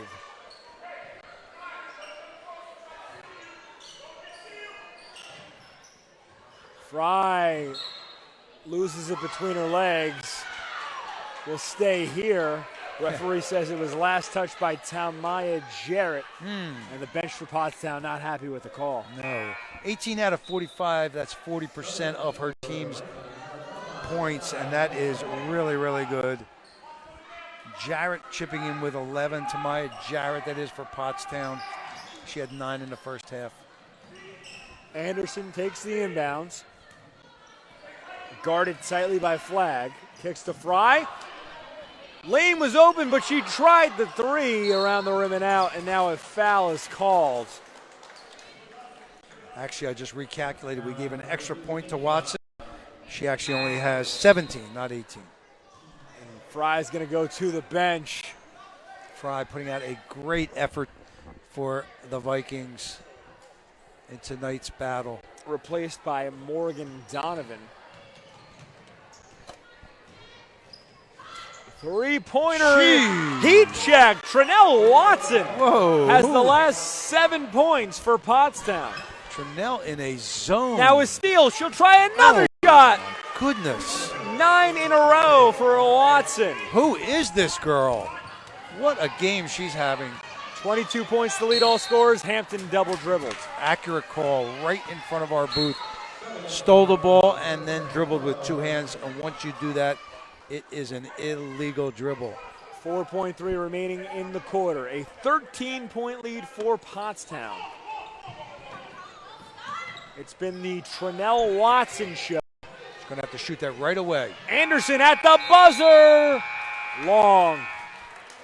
That takes us to the fourth. Pottstown ahead by 13. You're watching high school basketball on the Sports Fanbase Network, presented by the PA Army National Guard. So we move to the end of the third quarter now, and Pottstown taking a big lead, 50-37 over the Vikings. Something I did not mention earlier, but I guess I should have, is that the turnovers in this game were really, really piling up. 16 in the first half for the Vikings and 8 for the visiting Trojans of Pottstown. Now, it gets even worse as the game goes along with a lot of jump balls, but that's not to take away the effort and really the skill level of these girls, which surprised everybody. It was a great game overall to watch, and one of the most fun games that we broadcast all season on SFBN. Full court press by Upper Merion early in that quarter, and Pottstown went into a man-to-man. Fry continued to bang. Now, Fry's the big girl. She's 6'1". She's still working, I think, to develop her her skill level, but she never lacks for effort. Great hard work player. Barksdale Hodges, and she plays for Pottstown, picked up her 4th foul at 4:37. She's a very important player. Trinell Watson is just firing up. It was her show in the third quarter. She is just piling up the points. A very impressive offensive player, as was Callista Day, who scored her 4th basket and gave Pottstown their biggest lead of the game at that point with 1:27 left. Now, the third quarter ended at 50-37. Trinell Watson, I just mentioned her a moment ago. She is someone to watch. She had 14 points in the third quarter. We will see you after the fourth quarter. Hi, I'm Tommy Green, former pitcher for the Philadelphia Phillies. When I was in high school, it was very important to me to show scouts what I could do. My friends at Payroll Service Solutions are huge supporters of high school sports and the Sports Fan Network. If you're a small to medium-sized business in need of a payroll company, contact Payroll Service Solutions. Not only will they take care of you, they will continue to support the community. For more information, contact Payroll Service Solutions at 215-624-0922. It's a 13-point lead for Pottstown as we enter the fourth quarter of action here at Upper Merion Area High School. Chris Markowitz alongside Jack Cap. And Cap, Pottstown are trying to avoid the season sweep lost their first 2 contests to Upper Merion this year, but are in command headed into the 4th. Yeah, and I just listened in on their huddle because they just happened to, Pottstown that is, happened to have their huddle like right next to us here at the water fountain. And boy, it was an inspiring speech by the coach. It was great. Madison Morton gave them a lot of good ideas. It's funny, you know, there's going to be a foul on number 10, and that goes against Jarrett. You listen, sometimes they have that live mic on the NBA games, and you expect all this sophisticated stuff and everything, and then they go into the huddle, and the guy's going, yeah, you guys are doing great. Keep the hustle up. And I'm going, wait, this is the NBA, and that's all they give you? But I don't know. Maybe we're not picking up the whole audio there, but this speech he just gave them was absolutely tops. And he said all the right things. He talked about this lead they have is their enemy right now. That's what he said. That's a great line. Yeah, got to be protected. It's the worst. He said it's your worst enemy, I think is what he said. Yeah. He also talked about how to play different defenses, and this girl right here. Fry got her own board after missing 2, but can't get the putback. A good outlet feed by Watson. Oh, yeah. And big going contact. to the line will be Tamaya Jarrett. Some extracurriculars after the fact. Big contact there. Legender on the foul. And no technical foul issued, excuse me. No. And that looked like, just 2 players tangled up after the play. Nothing strong. happened. A lot of heavy contact. Again, this is the black and blue game, the way I'm seeing it. Free throw good. Lead up to 14, largest of the night for Pottstown. Onto the floor comes Morgan Donovan for the Vikings.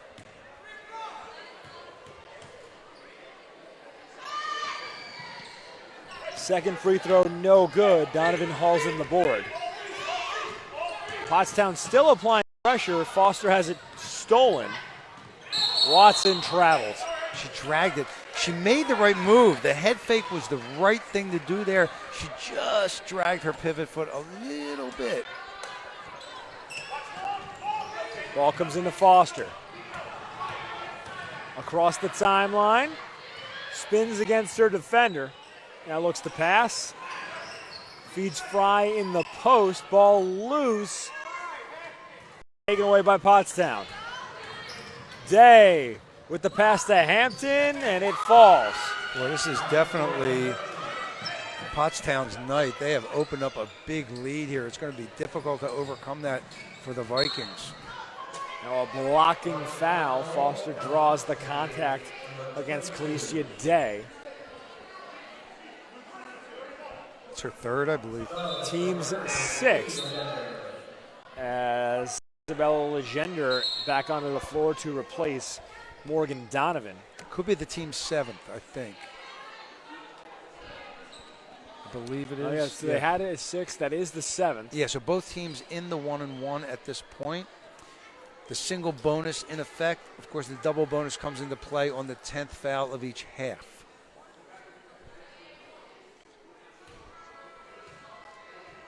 Upper Merion down 16. Foster good on the free throw. Fry with the board. Legender 4-3 off the mark. Flag. On the other end, kicks for Hampton. It's stolen. Omekwe with the steal. Legender into the lane. Nice move by Legender. She had her teammate open there. Katie Fry was open, but she took it to the hoop. Watson. Oh, man. She can't get tough. the runner to fall. Another jump ball. Possession arrow points to Pottstown with 6:29 remaining in regulation. I mean, there have been some great plays on both sides tonight, but Trenell Watson has been extremely good. Donovan back in the game, and she will force a travel. She was in on that defensive effort against Calicia Day. Upper Merion down 14 with 6:27 to go. Pass comes into Donovan. Now Omekwe up ahead. Anderson to the hole. Yeah, Anderson she got fouled there, but she needs to work on her footwork on that particular play. And I the coach is probably going to watch this broadcast, and I hope he agrees with me. Foul goes number 2. Janice Flagg, her first. Team's 8th. It's a shooting foul, so Anderson will shoot both free throws. Janet Foster back into the game to replace Sky Omekwe as Hampton goes to the bench for Pottstown, replaced by Kaylin Jarrett. Second shot. 6:18 remaining in the ball game. Foster with the offensive board. Pull-up jumper short. Donovan had a good look but couldn't hit. Jarrett draws the foul. Yeah, she had a head for the basket there, and she was fouled hard. She'll go to the line for a 1-and-1. Pretty sure that foul was on number 42, and it was Tamaya Jarrett at the charity stripe. Hannah Foster with the foul. I have her for 3. The board has her for 4. That's a live ball, folks. Yeah, that's a live ball. Referees. Whoa, whoa, whoa, whoa. A little mixed up here. We're going to have a problem. Yeah, so what's the call here? Okay. Well, what should have been, they're going to have to discuss this. They're going to have to go to an alternating possession, I believe. Those subs should not have been done, and the players should have been alerted to the 1-and-1 very loudly by the administering official. Let's see what they do. It's one of those very unusual mix-ups. It should not happen. So they signal possession to Upper Merion. Is it on the AP or is it, we can't see the arrow? No. No. I don't know about that. Well, that's a great Touchdown outlet. pass ahead. Yeah. As Legender can't keep it in, and then she bumps into the wall on the opposite baseline. Looks to be okay. Well, clearly Morgan Donovan has an arm. She's got to be an outfielder. Yeah, look out, Carson Wentz. You got some competition as Donovan keeps it in right in front of us. There's Legender. Oh, yeah, she was Draws fouled. the contact. No foul call. Oh, my. On the other end, Watson. Wild shot, no good. Referees really letting these two teams play tonight as we have a jump ball on a tie-up. But I think both on the Washington shot down here and on the Legender shot on the other end, we could have had a foul call. Oh, well, yeah. Yeah, man. As I say in Jamaica, yeah, man. Wow. Borgai with Lower Merion down 13. Her pass hits the backboard. Foster gets it, feeds the running Donovan for the pull-up. Donovan made that look easy. Hit the bottom of the backboard, which, of course, is in play. Watson can't get the bounce.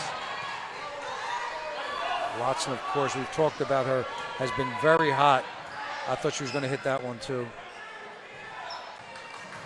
Legender goes to the line, gets the foul this time. Yeah, Legender has the ability to draw fouls, and that foul is going to be on Janice Flagg, who comes out limping on her left leg. She doesn't look happy. Heads right for the bench. Yeah, they're going to have to stop the game here. You got to call an injury timeout. Yeah. Flagg replaced by Hampton. 5:02 remaining in the game. Yeah, the officials need to be alert on that. Upper Merion down by 11. So these free throws, 2 big ones for Legender. Okay, subs coming in. Because there was an injury and a sub was made on the injury, the other team can substitute also. Flagg is sitting next to us. She doesn't look happy. It's a left leg injury of some sort. They're trying to calm her down.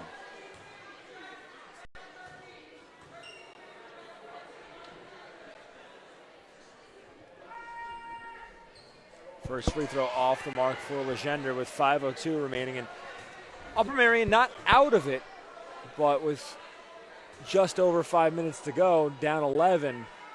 It's going to take a lot to climb back into this game.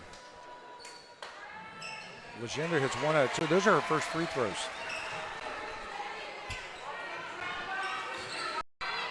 Jarrett kicks to Watson. A full court press here by Upper Merion. Pottstown able to break it. Day can't get the wild shot to fall. Hampton keeps it in. And Madison Morton pleading to his team to bring the ball out and reset.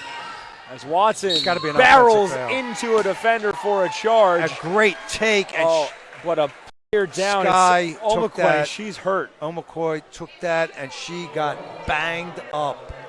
Omakwe in a lot of pain. And she'll be helped by the training staff. She's going to need some help on that one. Hey, she took it, though, Chris. We talk about that. Again, where's that stat in the book? And that's just one of many that don't go in the book. Omakwe with some help to the she got banged sideline. up. Yeah. Hard contact on the floor. Yeah. I don't think it was her chest. I think it was the back of her body that took it. So it'll be possession to Upper Merion with 4:35 to go. Hey, it takes guts to take that foul. You know that. I mean, obviously. Yeah. It takes guts. Well, yeah. When you got a player coming at you full steam, yeah, you have to hold still. I mean, if you move, you're not getting the call, and that's even worse. I had that happen to me in a game last night. I was playing an intramural game. I was in the spot to take the charge, but big kid, probably 6'2", 205. Did you think better of it? Yeah, I just flinched a little bit. I was in position, and the ref, I didn't get the charge call. The ref said, "Oh, you moved the shoulder." I'm like, yeah, you try not moving your shoulder when you got 6'2", 205 coming at you full speed. Yeah, I mean, come on. And those aren't the greatest refs, by the way. I know. I just want to let you know. I understand that. As Fry and one. Fry. Katie Fry keeping Upper Merion in the ball game. Listen, believe me, I understand. Yeah. Intramural refs just volunteering. I don't know what they get. I think they get paid by the hour now, but but in my day when I was there, they got $2 a game. So you're not going to get maybe a hot dog. Yeah, $2 a game. Yes. I think I told you the first game I ever officiated, I got $5, and I was thrilled. I was telling the other guy. I was telling our director. Yeah, $5 I got. Barksdale Hodges back into the game for Pottstown. What was $5 worth back then? Oh, it's worth 2 weeks of candy. It was a beautiful thing. I'm telling you, it was a beautiful thing. Free throw no good for Fry. Pottstown with the ball up 8 with 4:15 remaining. I was in Lemonheads for 2 weeks. Lemonheads, that's your go-to? And Three Musketeers. Oh, there we go. They're very good. See, I'm more of a Snickers guy. It's similar concept, but yeah. I mean, my favorite's M&M's. I can't stop. You give me a bag of M&M's that's full, I'll eat the whole thing. Is shot no good and a double dribble called. Yeah, I love all candy, but I'll tell you something about her. She weaves her way to the basket. Calista Day. And, I mean, she got called on the discontinued dribble there. I didn't actually see it. She's very small. Now, they list her at 5'6". There's no way she's 5'6", I don't think. And she just weaves her way to the basket. It's fun to watch. Anderson across the timeline. Into the lane. Partially blocked. Fry with the putback. It's short. Out of bounds. Turnover. Possession to Pottstown. Fry has to work on loading the shot. Loading the shot. I know it's maybe it's not a term that many people use, but she's pushing those follow-ups to the basket. And she's not really loading up a shot in rhythm, if I could say that. And now another travel. This one called on to Maya Jarrett. Sub on the floor for Upper Merion. It's Hannah Foster. Vikings trail by 8 with 3:35 remaining on senior night. Hannah Foster has not scored in this half. However, she does have 9 in the game. Anderson to the lane. Going to get tabbed with an offensive foul as she reached around with her right arm. Is that what she did? Okay. Yes. Yeah, she hooked around her defender, and it was an easy call for the referee. I've got her for 2 fouls.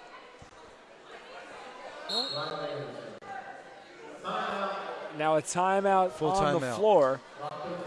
It's a full timeout with 3:27 remaining. Chris Markowitz alongside Jack Cap, Master Sergeant Smigel. Not here in attendance tonight, Jack. No. But I saw you mingling with some of the... Yeah, I had a nice conversation with one of the officer, sergeant out there, Master Sergeant. we discussed our fathers. His father and my father, both veterans of the Army and a war. My father was in Korea. Wow. His father, I think he said, was in Vietnam. She's a little younger than me, but my father collected quite a bit of Army memorabilia, which I am now donating to the Army. I just made arrangements to have it delivered to the Historical Society of the Army in Carlisle, Pennsylvania. Just made those arrangements. Very interesting stuff. My father ended up working for Stars and Stripes. It's the newspaper for the Army. Wow. Yeah, so stuff you wouldn't see. You know, he was in the Army of Occupation in Japan and the Korean War. So there's some interesting things. Pottstown with the ball and an 8-point lead, but it's stolen. Foster up ahead to Anderson. She settles for the pull-up and knocks it home. Oh, she looked good on that one. Her technique was perfect on that. Was it 2 or 3, Chris? That was a 2, a long 2, and now a travel's call on Watson. She's not happy with the call. No, and this lead is melting away. Back in the game, the aforementioned injured player, Janice Flagg, she looks fine. Just a little shock to her system when she injured her leg slightly. 3:02 remaining in regulation. Legender to Foster. She'll try the jumper, and it's pure. Boy, this is fun. This is fun. 4-point deficit now. The Vikings of Upper Merion fighting back. Flag on the other end, an offensive foul. They get Tamira Jarrett with it. And that, if I'm correct, Cap, she's out, is her 5th. I have her for 5. And let me tell you, that's one of the best takes I've seen all year on an offensive foul. I don't know if we caught that on our screen because the ball was up court a little bit. I don't know if the fans got to see that. But that take was Izzy Legender. Whoa, baby. Izzy, that was beautiful. Sub onto the floor is Khaleesi Day. She replaces.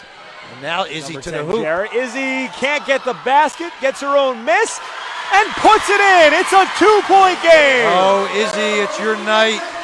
What a play by Izzy. 3 great plays in a row by Legender. Pottstown up 2. Flag deep 2-pointer off the mark. Jump ball. Possession arrow with Pottstown. And one of the things you want to do when you get a rebound is not turn to your opponent. You want to secure that rebound. Turn the opposite way, step through, dribble, do anything to control that rebound. That's why the jump ball occurred. Day to get it in on the baseline. In the corner, back up top to Watson. What an ending here. Flag loses it into our booth. Nice snag by my partner, Cap, to help save some equipment. Ready to throw it like a shortstop, baby. Always had good hands.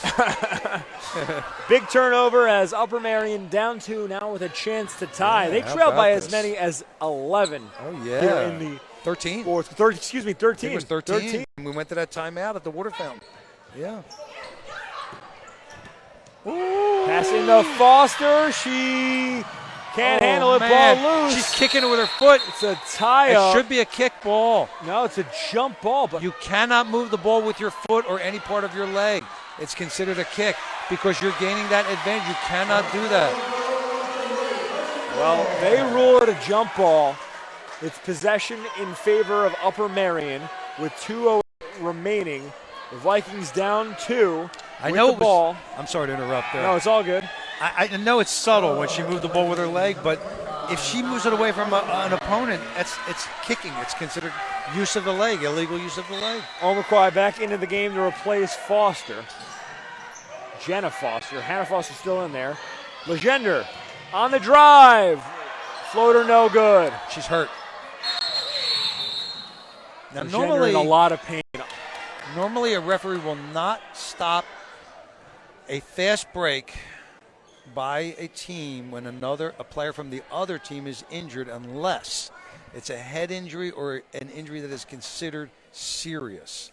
So in this particular case, maybe he considered it serious. Isabella Legender in a lot of pain. Will take a break.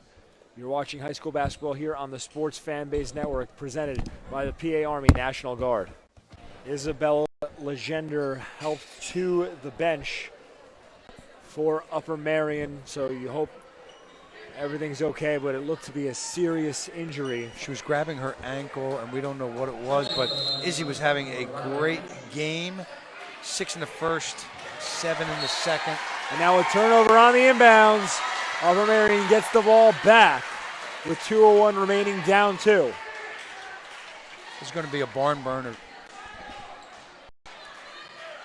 Well, in the next 2 minutes. Upper Merion trailed by as many as 13 here in the 4th. Inbound to Fry. She takes a dribble. Nice move. Gets it to fall. Oh, man, she looked like Wilt Chamberlain on that one with the step-away finger roll. Oh, yeah, baby. Tie ball game. We're locked in at 53. Corner 3 off the mark for flag. What a comeback by the Vikings.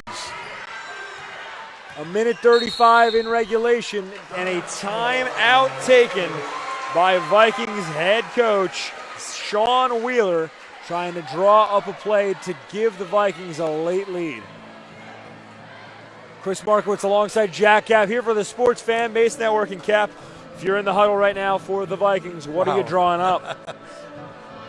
Well, I'm probably going to get the ball into my big girl. She just demonstrated a really nice reverse pivot move and finger roll. I'm going to post her up and see how the defense is drawn to her, and then work off of her. In other words, let the offense run through number 32, Katie Fry. She's having a great game, and we'll see if Coach Sean Wheeler draws something like that up, and how the Pottstown Trojans respond. Katie Fry with 13 points tonight to lead Upper Merion. Remember, Izzy Legender down with an injury.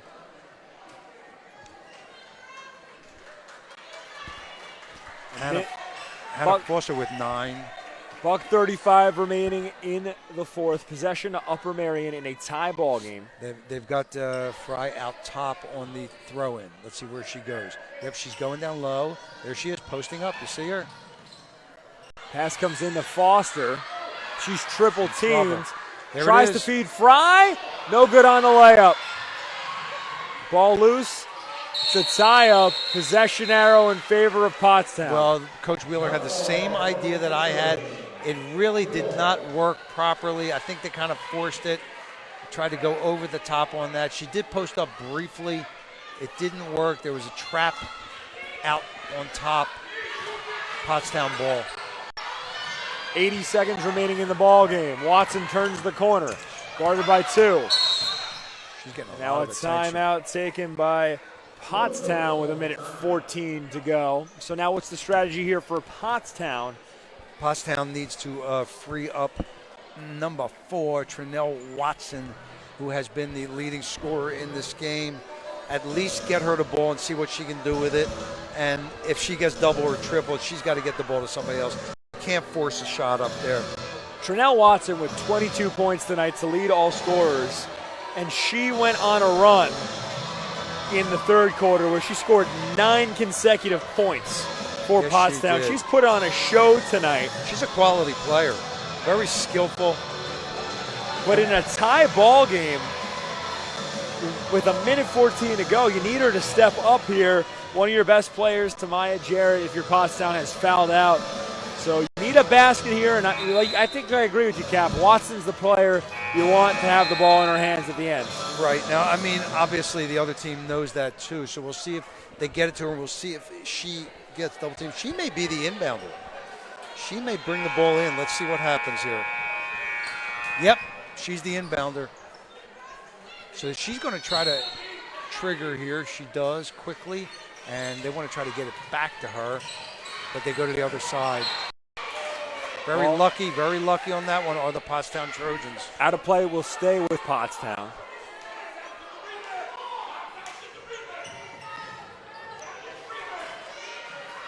Flag with the handoff to Watson. Now Watson way up top. A minute to play.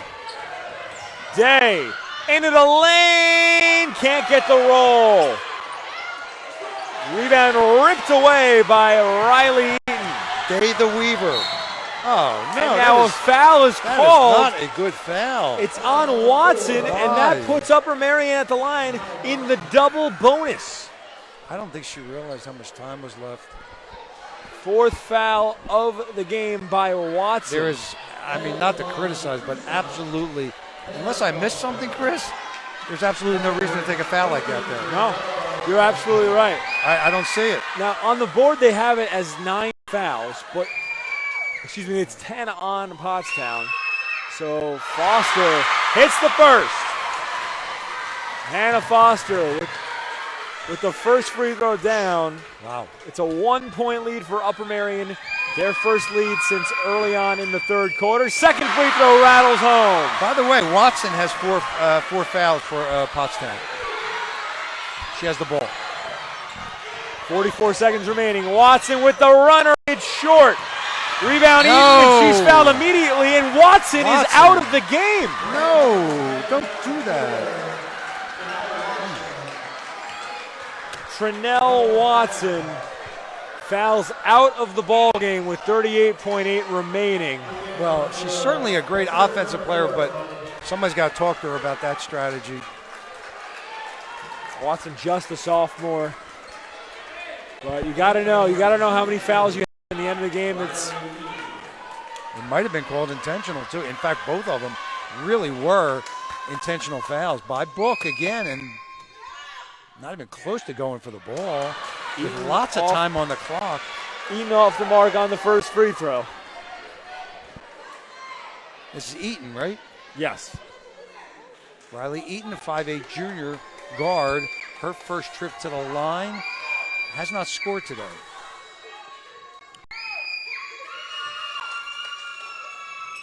Oh for 2 on the trip.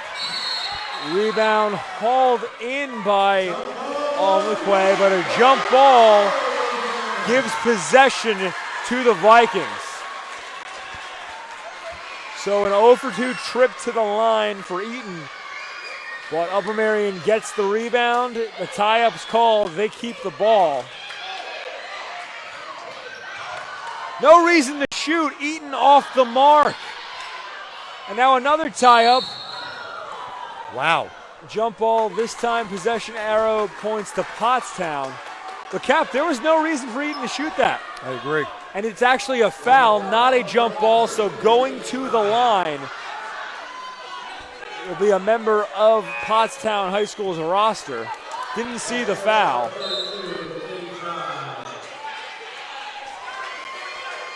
How many fouls do you have for Fry? Are you keeping it? I don't have any, but that's her 5th according to the board. I don't have 5 for her. At the line shooting 2 is Kawanza Barksdale Hodges with a chance to tie this game. These are big free throws, needless to say.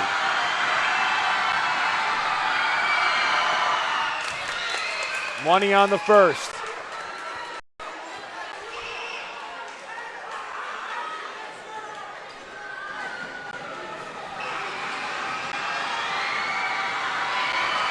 Crowd at max volume.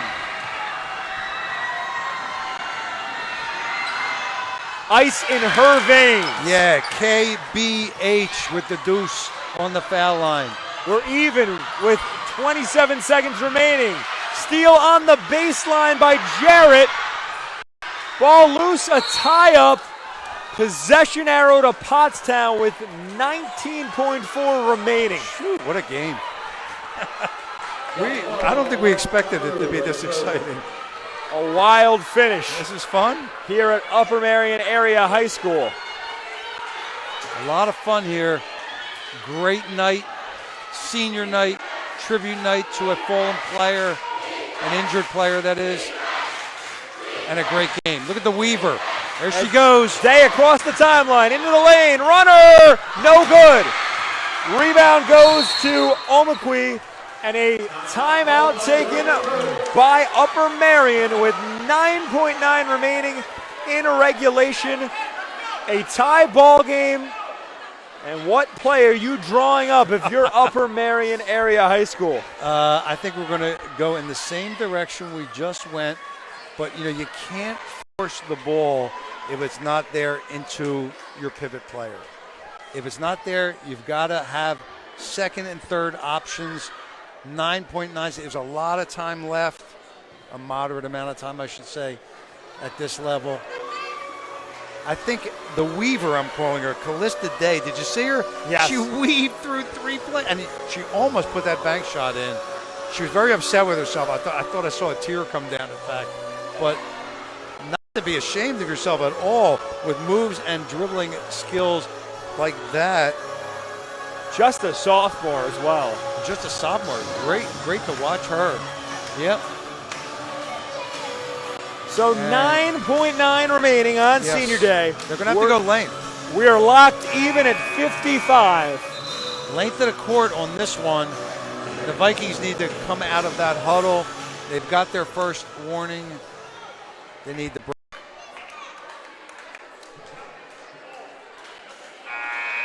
There's the second buzzer. That second buzzer indicates referee has every right to put the ball down right now. He's not going to do it, but they should be hustling down there. Well, who takes the final shot for Upper Merion? That's if they can get the ball in. Yeah, full court press for Pottstown. Oh, you know what?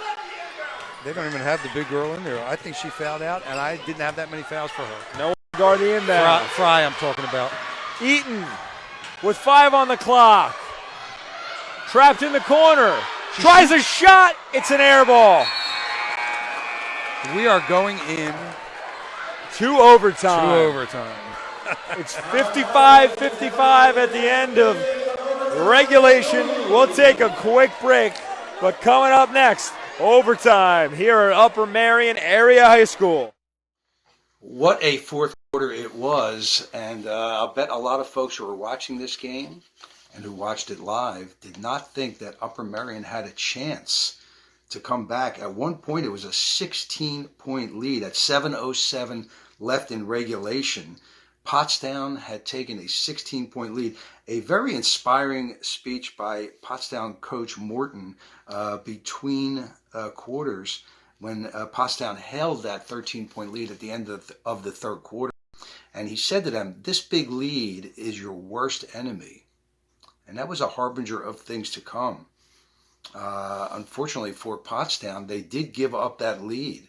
There was a big mix-up on free throws early in that quarter, and it turned out it didn't really matter all that much, but just thought I'd mention that, and I guess you watched that. Full court press by Pottstown, and then they went into a man. Katie Fry, again, working very hard. Some really, really big key turnovers, and we talked about the turnovers a little earlier, but key turnovers by the visiting team led to a lot of points being piled up and the lead getting chipped away. Big outside shot by Riley Anderson. Hannah Foster continued to be the best ball handler and skill player on the court. A very brave player control foul and offensive foul taken by Izzy Legender. Izzy then followed with a layup, a very spirited comeback by the Vikings throughout this entire quarter on both ends of the floor. It was really fun to watch this comeback. As we see in a lot of SFBN games, the fourth quarter is the best, and it certainly was in this particular game. Izzy Legender, excuse me, was then injured on a no call, and she was injured pretty badly. The game was stopped. She had to come out of the game. She was playing great, had 13 points at that time in the game. She did not come back in. Katie Fry with a Wilt Chamberlain turnaround finger roll, rolling off her fingertips. It was a beautiful sight to see from the big center. Callista Day kept driving with these beautiful weaving moves. We called her the Weaver on the air, and she just was not hitting them, unfortunately, but they were nice to see, really impressive to see. Potts' Watson, she fouled deliberately at the end, within the last minute of the game. No reason for that foul at that point. It was a tie game, I believe. Twice she did that and fouled out on the second one, unfortunately. The regulation ends in a tie once again, a great comeback by Upper Merion. So we're going to have one more commentary, and that'll be at the end of the overtime. Hi, everybody. This is former Philadelphia Flyer Bill Clement. I sure hope you're all well. So the coronavirus pandemic has really changed how we do things. And for Flyers fans, how frustrating to have the season end the way it did, as well as the team was playing at the end. But the other day I started to think, imagine the frustration of small business owners who account for 99.7% of America's businesses, the backbone of our economy. Well, my good friends at PSS Benefits have dedicated their business to providing solutions for small and medium-sized companies. Partnered with Payroll Service Solutions, they offer seamless pay-as-you-go workers' compensation. They offer retirement plans and HR services. They also provide health insurance, business insurances, and personal insurances. They have programs available to assist in deferring or reducing insurance premiums during this difficult time, and they are fully staffed to personally assist their clients. This is a period of uncertainty, and PSS Benefits is helping clients understand their options with the CARES Act, and also making sure their clients are comfortable with their portfolios as well as their risk tolerance. Throughout the remainder of this pandemic and continuing forward, PSS Benefits and their partner Payroll Service Solutions are there for all of your business needs. So call my friends at PSS Benefits. They're there to help. After 36 minutes of play, we are knotted at 55. Chris Markowitz alongside Jack Cap. 4 more minutes on the board as we enter the first period of overtime. Upper Merion able to erase a 13-point fourth quarter deficit and force extra time, some bonus free basketball here on the Sports Fan Base Network. And Jack Cap with a couple major players fouled out for both teams. What's the strategy first for Upper Merion? Yeah, they don't have their big player anymore. Fry fouled out. We thought she had 4. The book had her for 5. She is on the bench, and I believe Izzy Legender obviously is not coming back into this game. So they're missing 2 very big parts. Right now, going to the line for 2 is Morgan Donovan, and I believe these are her first free throws of the game. She nails the first. Crowd erupts here at Upper Merion Area High School.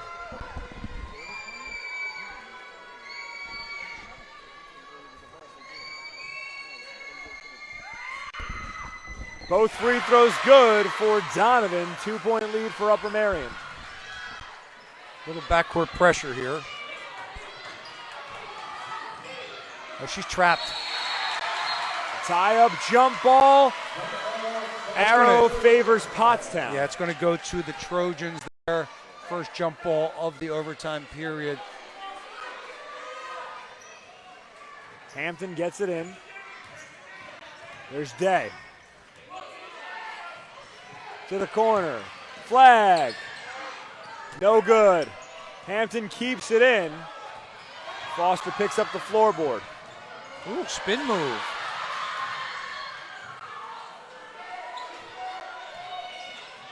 .326 remaining, first period of overtime.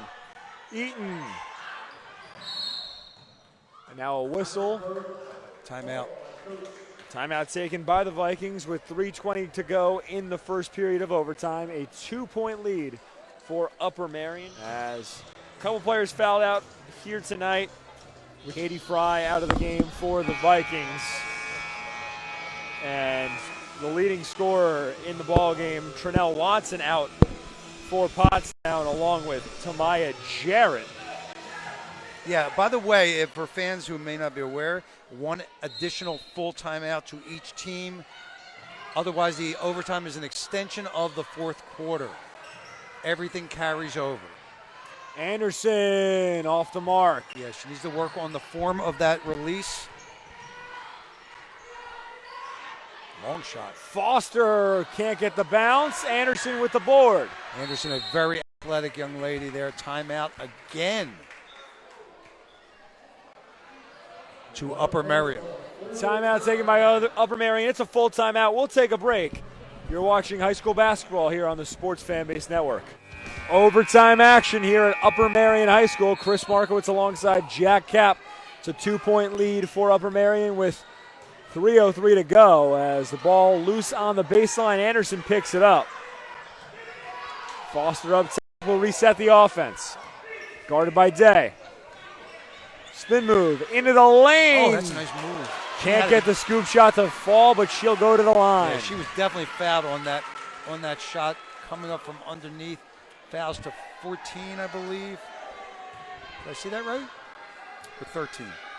Yeah, it's on Hampton. Hampton got the foul, her first of the game.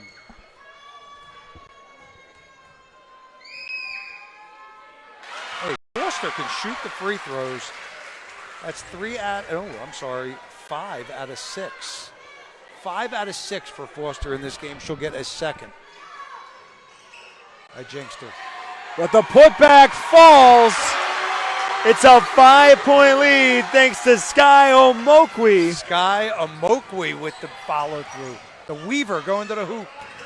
On the other end, ball out of play off Anderson with 2:34 to go in overtime. Hampton to get it in. Flag with the runner and the foul. Wow. Just when you think Upper Marion's going to run away with it, Janice Flagg goes to the line for the old school 3-point play. The foul goes against, I think, was it Eaton or Omokwe? I couldn't see. It's on, they get Omokwe with it, her fourth. I believe it's her fourth. And she misses the free throw. 3-point game, under 3 minutes. And now a foul on the it's gonna be a baseline foul. against Flagg. Flagg, a very emotional player. She did not like the call. Seen her react like that several times in this game. And it's going to send Eaton to the line.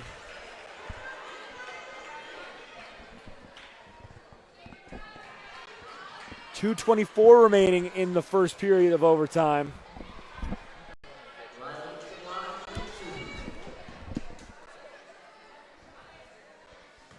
Eaton has not hit a free throw. She's over 2 in this game.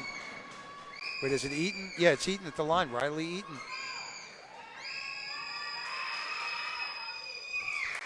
Long on the first look. 0 for 3. 5'8" junior guard inserted into this game for some important minutes. No good on both. Rebound to Upper Merion. It's Donovan. Picks up her dribble. Feeds the low block. Omokwe short. There they go. That's traveling. And that is the correct call. Of course. The travel was on Kaylin Jarrett, who had possession of the ball but stumbled and moved both feet. Well, once if you're in control of the ball and that part of your body hits the floor, that buttocks part, that is a traveling. Foster to get it in. On the baseline, layup off the mark. It's getting a little rough in there. Ooh, a call way in from the trail official there. Let's see what we have. Both officials had it. 25 on the foul, and there'll be 2 shots. Is it her 5th? That's her 5th foul. 5th foul of the game on Sky Omokwe, so she is gone. Sky Omokwe is disqualified. And Kawanza Barksdale Hodges to the line, a very fine free throw shooter. Jenna Foster into the game to replace Omokwe. Barksdale Hodges hit 2 big free throws in the closing 30 seconds of regulation to even the game. She's a very calm and confident free throw shooter. She's 4 for 5 in this game.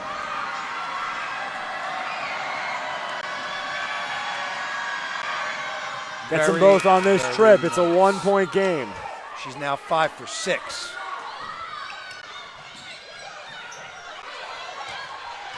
Eaton across the timeline. There's Foster. Dribbles up top.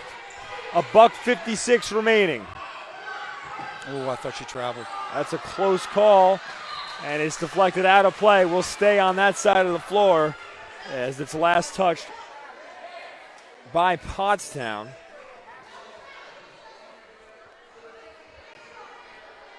a very slim margin here. This pass has to be good, and it's not. Off the hand of Foster, taken away. Here's Weaver. Let's see what she does. Woo! Day into the lane, too strong. Tie up. Foster muscles out of it. And now a late jump ball is called. Janice Flagg drawing the jump ball. Possession arrow to Upper Merion.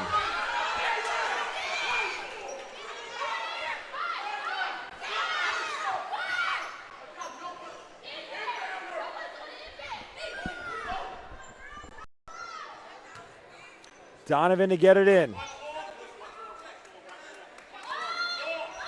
Oh, the long pass. Completes it to Eaton. Comes to a jump stop and lays it in. Eaton's first basket of the game, and it is a big one. There she goes. Day. Too strong. Hampton can't get the putback to fall. Woo. Another tie up. This time it goes to Pottstown.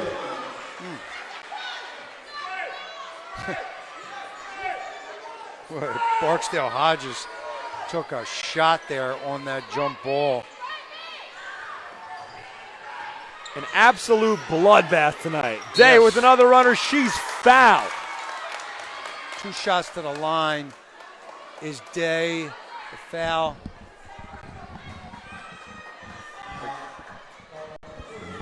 Fouls on Jenna Foster.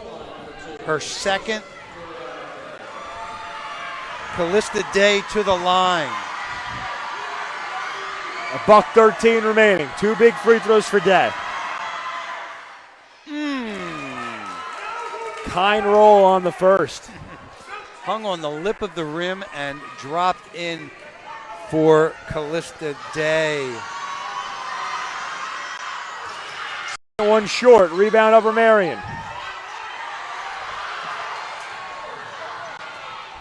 Donovan guarded tightly with $1:03 to go. Vikings not in a rush here. Hannah Foster. Back to Donovan. No need to take a foul here. Donovan turns the corner. Foster fouled and will go to the line. That was a good pass on the weak side. Foster was there. That's Jenna Foster as opposed to Hannah Foster. And the foul goes against Kaylin Jarrett, I believe. Her 4th foul.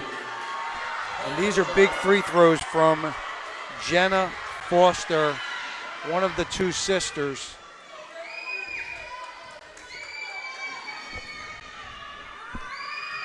Jenna Foster with her first free throw of the game, and it's a rainbow. She's got some ice water going through those veins.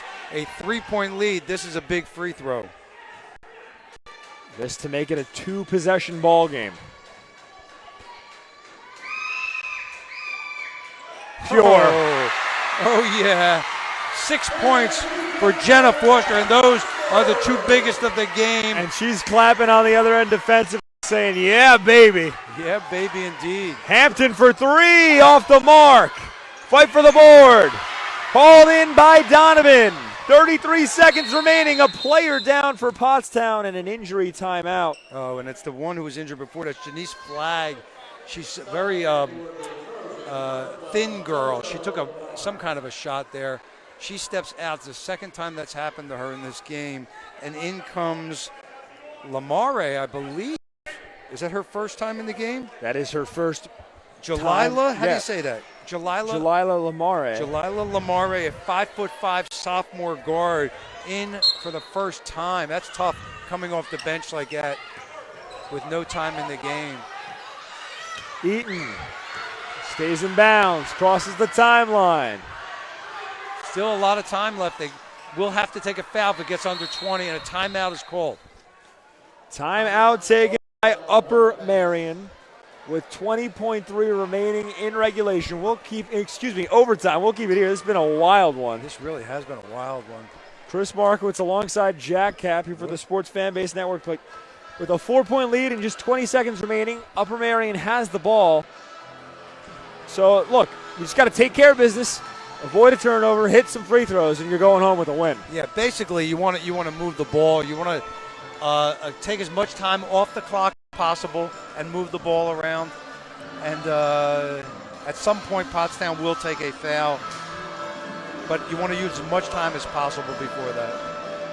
Well, with 20.3 to go, though, here for Pottstown, I think you got to foul right away. If they can, yeah, if they can get that foul. And you know what? Go for the ball.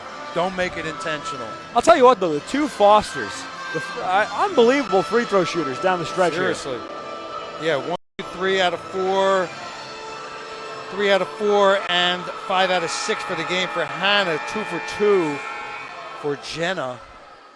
So that's 7 for 8 between the two of them. Have to imagine the ball will be in the hands of one of them. 88%. Well, it'll be Hannah Foster to inbound. And now they start to move. Jenna Foster in the post, tries a shot, no good. I just don't see why you shoot there.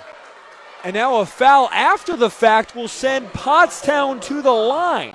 I mean, 4 seconds went off the clock in total. And now you're sending,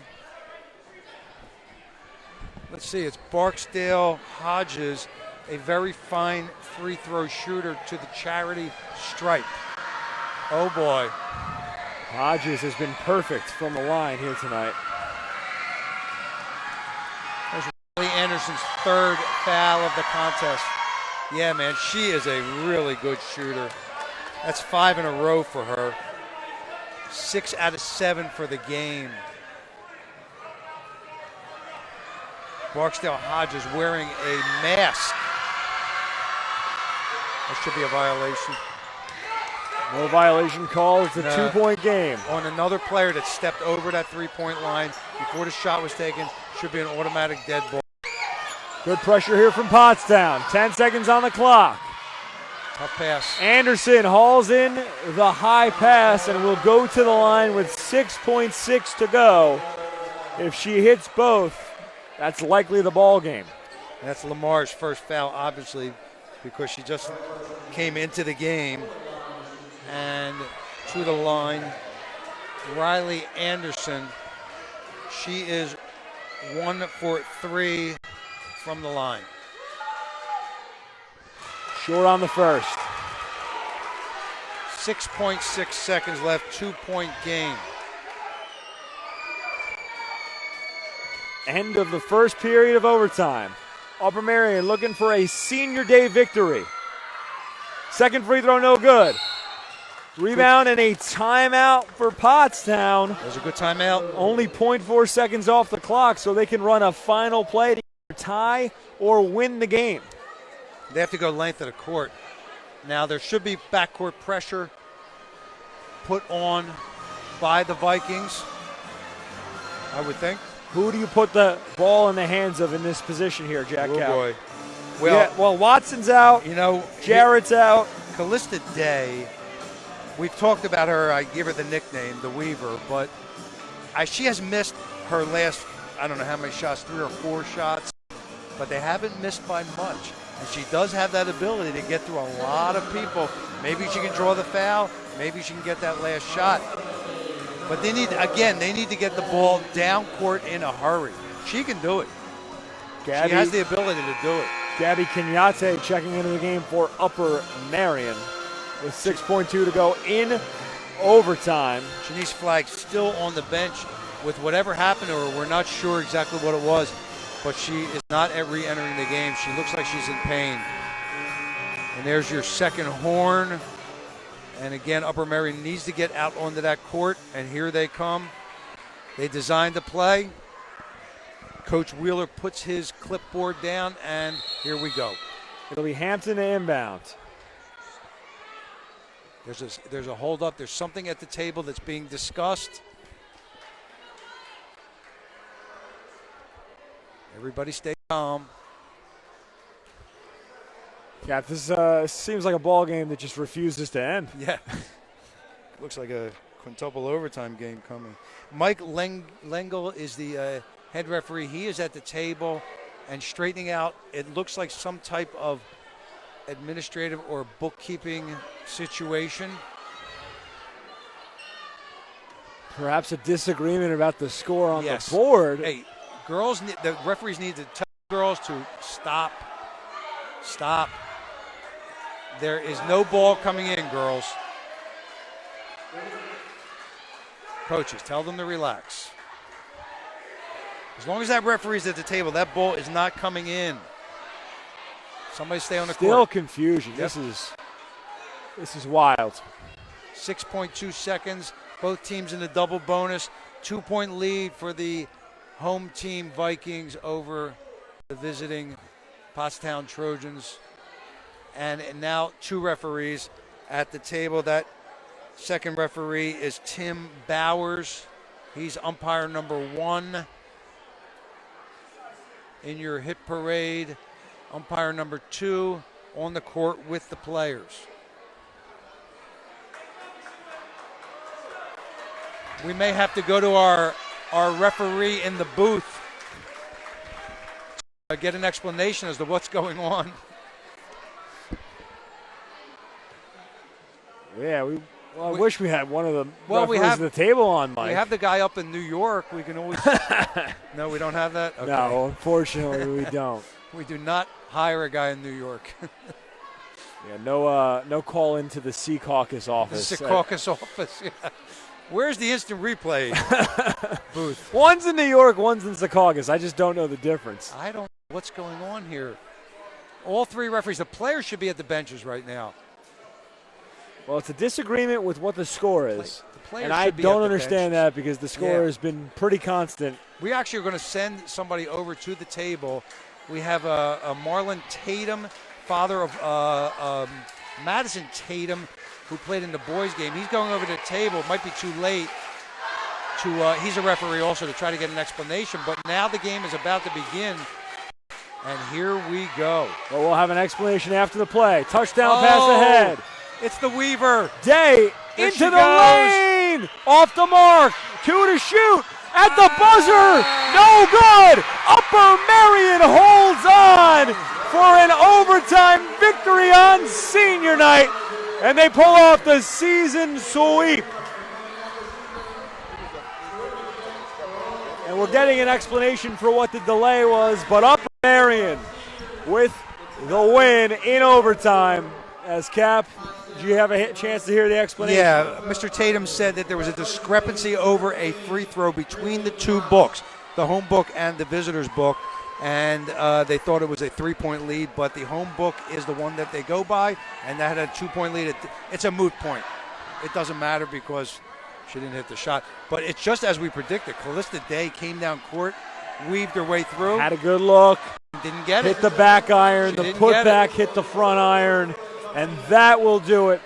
Upper Merion with a season sweep. They get the victory on senior day. In overtime, a dramatic back-and-forth ball game. For our crew here for the Sports Fan Base Network, Sean Kelly, our producer, Sam Long, our cameraman, and Jack Cap, my partner, I'm Chris Markowitz saying so long and good night from Upper Merion Area High School. What a game it was, and the fans really enjoyed this game. It was senior night. It was the tribute to the player who couldn't participate for the entire senior year, Ty Stanton, and it was just, the game lived up to everything that everyone had hoped it would. 3 players were on the bench for Upper Merion towards the end there. Sky Amokwe, great name. I think we mispronounced it about 20 times. Of course, the big girl fouled out, and that is Katie Fry. And then Legender on the injury was also on the bench. But Hannah Foster just would not miss foul shots. She was great. And her sister hit a couple also there at the end. Just a very exciting overtime, and Upper Merion pulling it out. Beautiful outlet pass. They did it 4 times in a row. And Pottstown did not pick it up. It was the same exact move every time. And this time it worked for a layup. Eaton got that layup. And Upper Merion pulls this one out. There was a big confusion at the table in regard to the score towards the end there. The 2 books did not agree, is the way we heard it from our consultant, Marlin, and it was straightened out, and it ended up with a 2-point victory for Upper Merion. A great game to watch, a great game to call. Glad I was there, and glad I was able to do some of this analysis for you in the coronavirus replay. This is Jack Cap. See you on the next game, which will be Thursday, in just a couple days from now.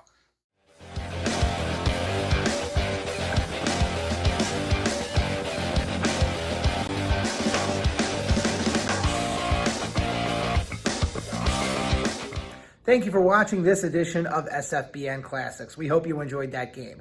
Please like our Facebook page, follow us on Instagram and Twitter, and subscribe to our YouTube page. And for more information about us, go to www.thesfbn.com. I'm Ari Bluestein. Have a good night.